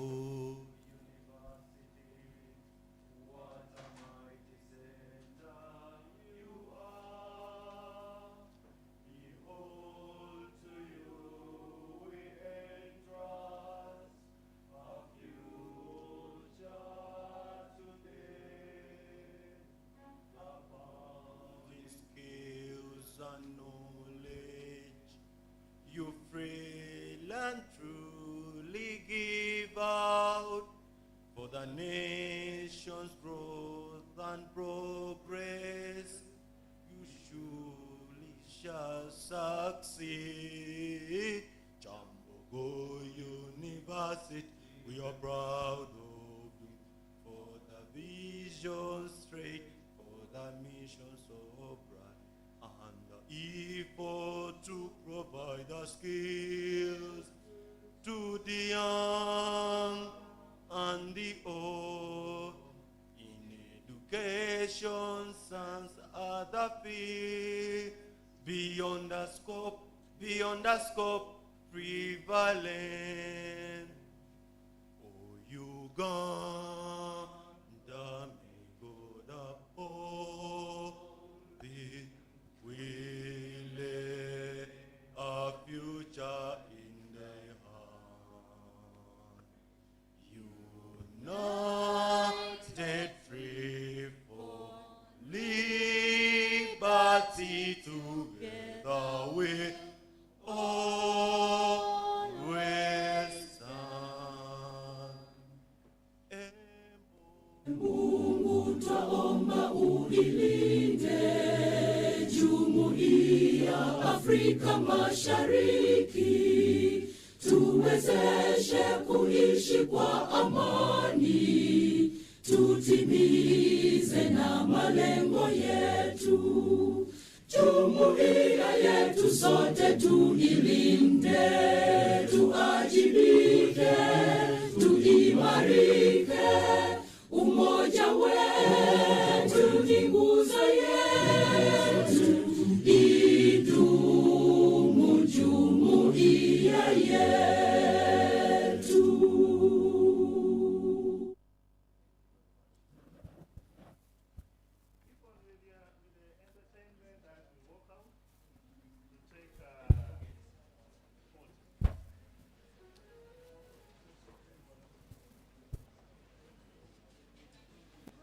Mpulira muli simanyi nawe ntandiko kukinyonnyola nayo kuva olunaku bambi lwe nakulaba ensi n'ekyuko tebutya muzima wona sitabula ni ku ggwe.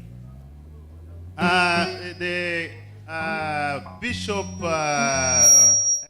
SSS, please walk out so that you take a group picture with the chief guests and members of management. After that, we shall invite Chakos. So, Bishop, please move out. We request all of you to move out right here and have the opportunity. Once you are done, we shall come back to invite Chakos to take a group photo as well.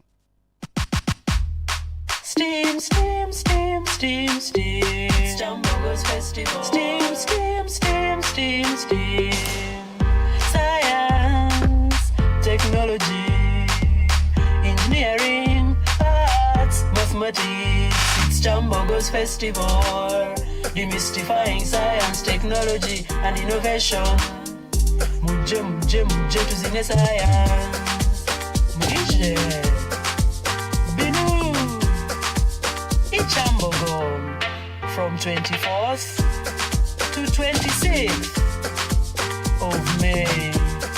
Steam, steam, steam, steam, steam. Science, technology, engineering, arts, mathematics. It's Kyambogo's festival. Demystifying Kyambogo's festival. Steam, steam, steam, steam, steam.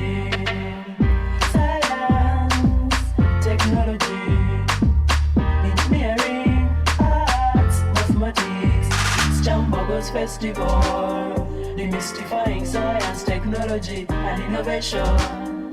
Muje, muje, muje, tuzine science. Muje. Kyambogo from 24th to 26th. This only if you must. Science, technology,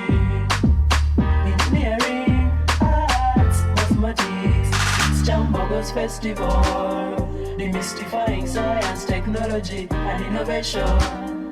Muje, muje, muje, tuzine science. Muje. Kyambogo from 24th. Steam, steam, steam, steam, steam. Kyambogo's festival. Steam, steam, steam, steam, steam. Science, technology, engineering, arts, mathematics. It's Kyambogo's festival, demystifying science, technology, and innovation. Muje, muje, muje, tuzine science. Muje. Kyambogo from 24th. Steam, steam, steam, steam, steam, steam, steam, steam.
Bella, Joe, I didn't tell ya. The Kayamata where you do me did, yeah, they walk. Kayamata tilakya, creepy pity juju where you do me tilakya. On top, me no know why you be feeling awkward. My pumpo shikari, laka, laka, laka, laka, laka,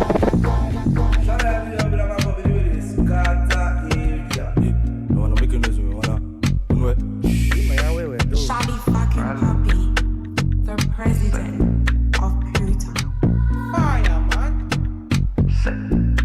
Desperado, many, my amigo, Balotelli, ladies taking me photo, paparazzi, Don Julio, Don Diami, Ecumedo, la, ni pestas aula, as a metra, la, la, Ecumedo, la, ni pestas aula, as a metra, la, la, yeah, la, yeah, la, yeah, la, yeah, la, yeah. So the way you see me, because of the way you talking to me, yeah. Think you see me, this is not proper, it's me, it's not it's me, we go, it's me, tell you, you can talk to me like this. You have wow, you wow, you know. So, Minister of Enjoyment, it's a continental, monumental.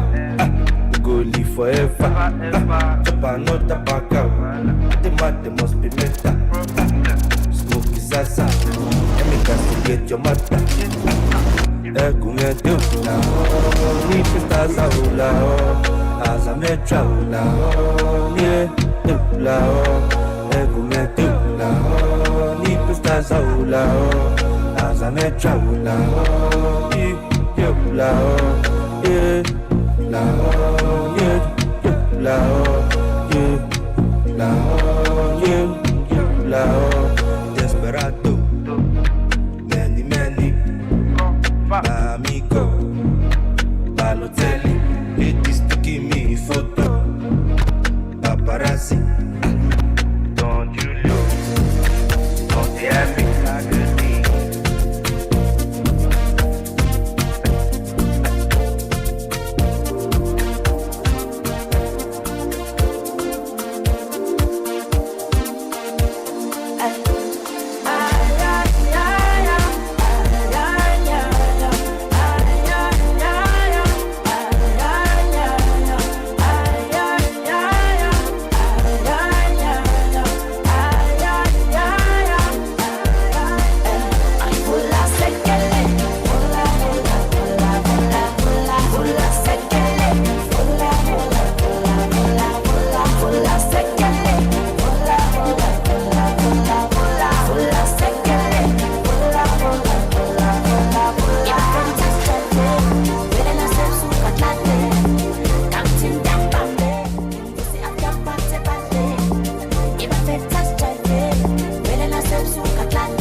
nsula kubange wange oline ekifo era ne bwoteyanjula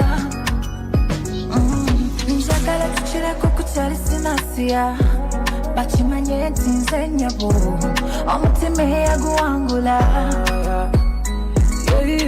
tolina nsi era emisinde yagina somutima guyagukuba love yo teyagifuna. Now that's how we be. Zendi machi yo. I'm in love with you, zendi my love now. We're manyeti wampangula. Nabazadde bayawiya bakimanyi nze ndi mu love nawe ne Yesu ku musalaba yalonda mu nze lubirizi Yosefu butakufaanana naye nga naawe ojjudde nneema Maria butakufaanana naye nga naawe ojjudde nneema. Singa love yayina empeke, nga love yayina empeke. Singa love yayina empeke, nga bw'olumwa 12. Singa love yalina empeke, nga love yalina empeke. Singa love yalina empeke, nga bw'olumwa 13. Ay, ay, ay, ay, ay, ay, ay, ay, ay, ay. 12. Ay, ay, ay, ay, ay, ay, ay, ay, ay. 13. Ay, ay, ay, ay, ay, ay, ay, ay, ay. 12.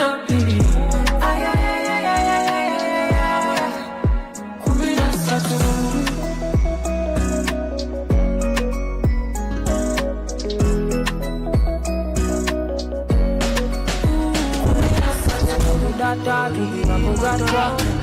Tuve babiri for a long time. Got with mama say da da da. Girl in love with your fire. Nakudata tuliba kugata jagala tube babiri for a long time. Nze mama agwe papa boy in love with your fire. Mama fina tutela makula sinzi. Matukumira kabanga.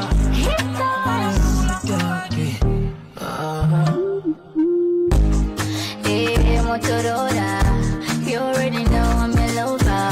If you don't play me like a bowler, so baby, you're busy. Sometimes I'm looking pretty for you. Before I start, let me breathe. Oh boy, I got ankutamize. Ngambaro moko mekovaya. Omodwada we wakazire. Torigana. Bambada bambambe, tekiri zangu leoba. Bambada bambambe, uwanole kumutinga oba. Chimbe, muwile, oganga mwangize, ogago, nawewa mwingine. Chimbe, muwile, oganga mwangize, ogago,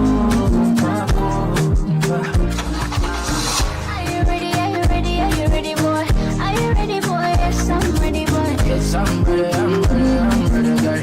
I already know I'm ready. Are you ready, boy? Are you ready, boy? Yes, I'm ready, boy. Yes, I'm ready, girl. I already know I'm ready.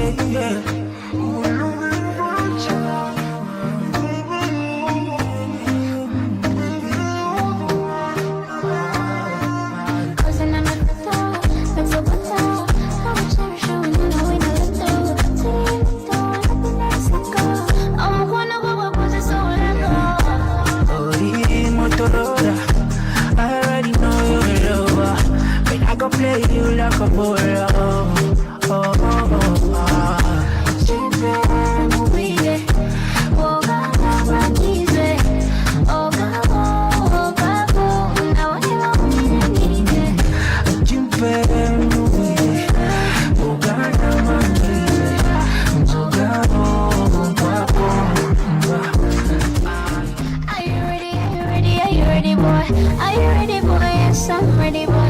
I'm ready, girl.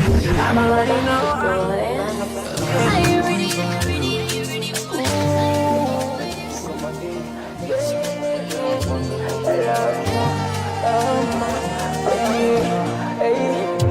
You're mine. Oh, Mukwano, baby, Musima Wamba. Yeah.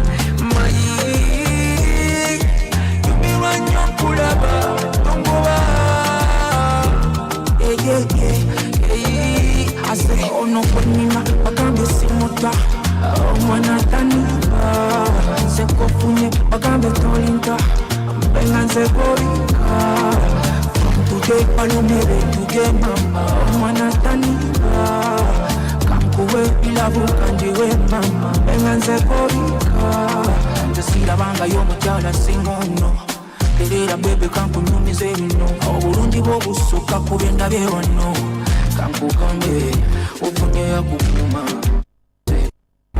bakugamba kutuloba kuleetera ebiwuma enze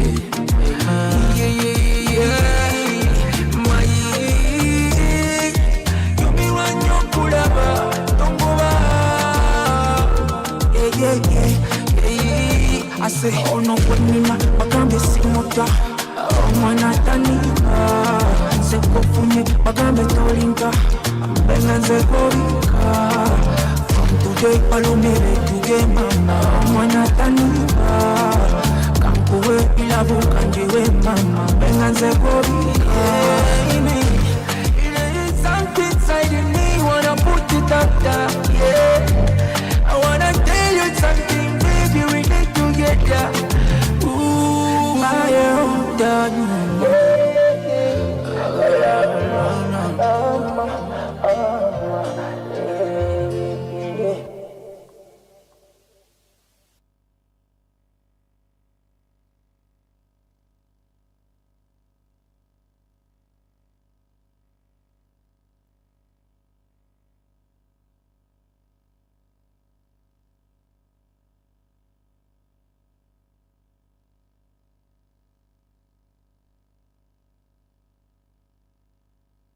They say money don't buy you happiness, money can't buy you love, money can't fill this emptiness, but I want all the money in the world.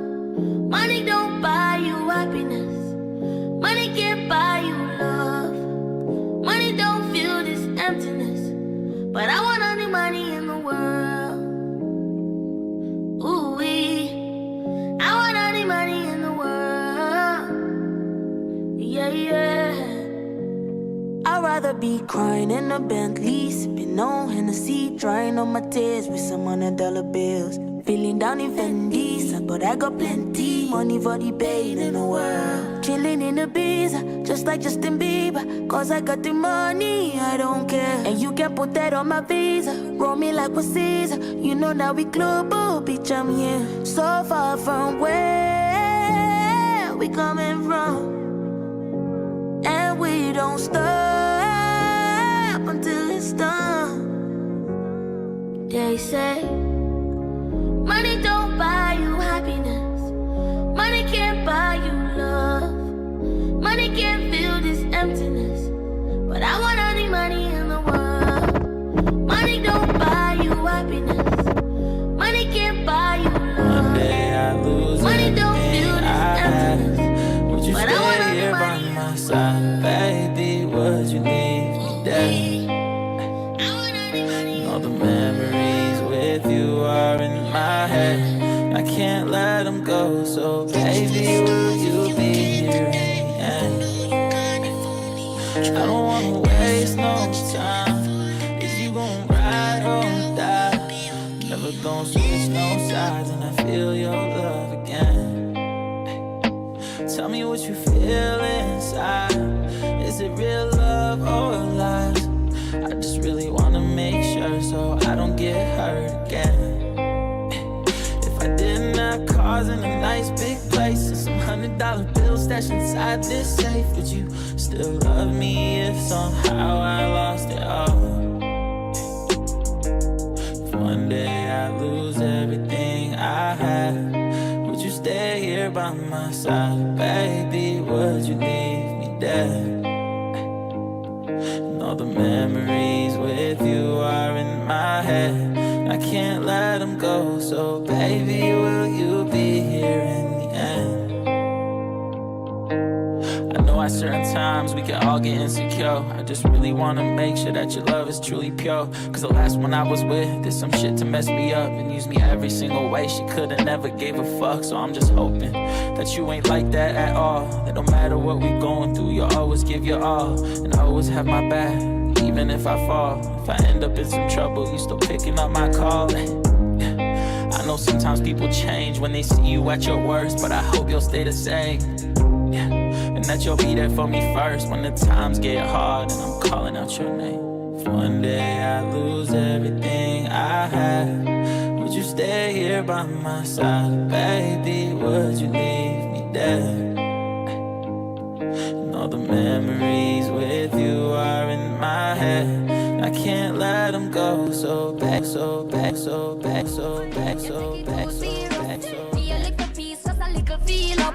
Now you take a set up on me, I eat up. Give me space, give me room, give me little breeze now. Jesus, how I make you feel so? Throw me, keep it tight, and me ever clean so. Want me did want, tell me never need you. This enough for people know, keep it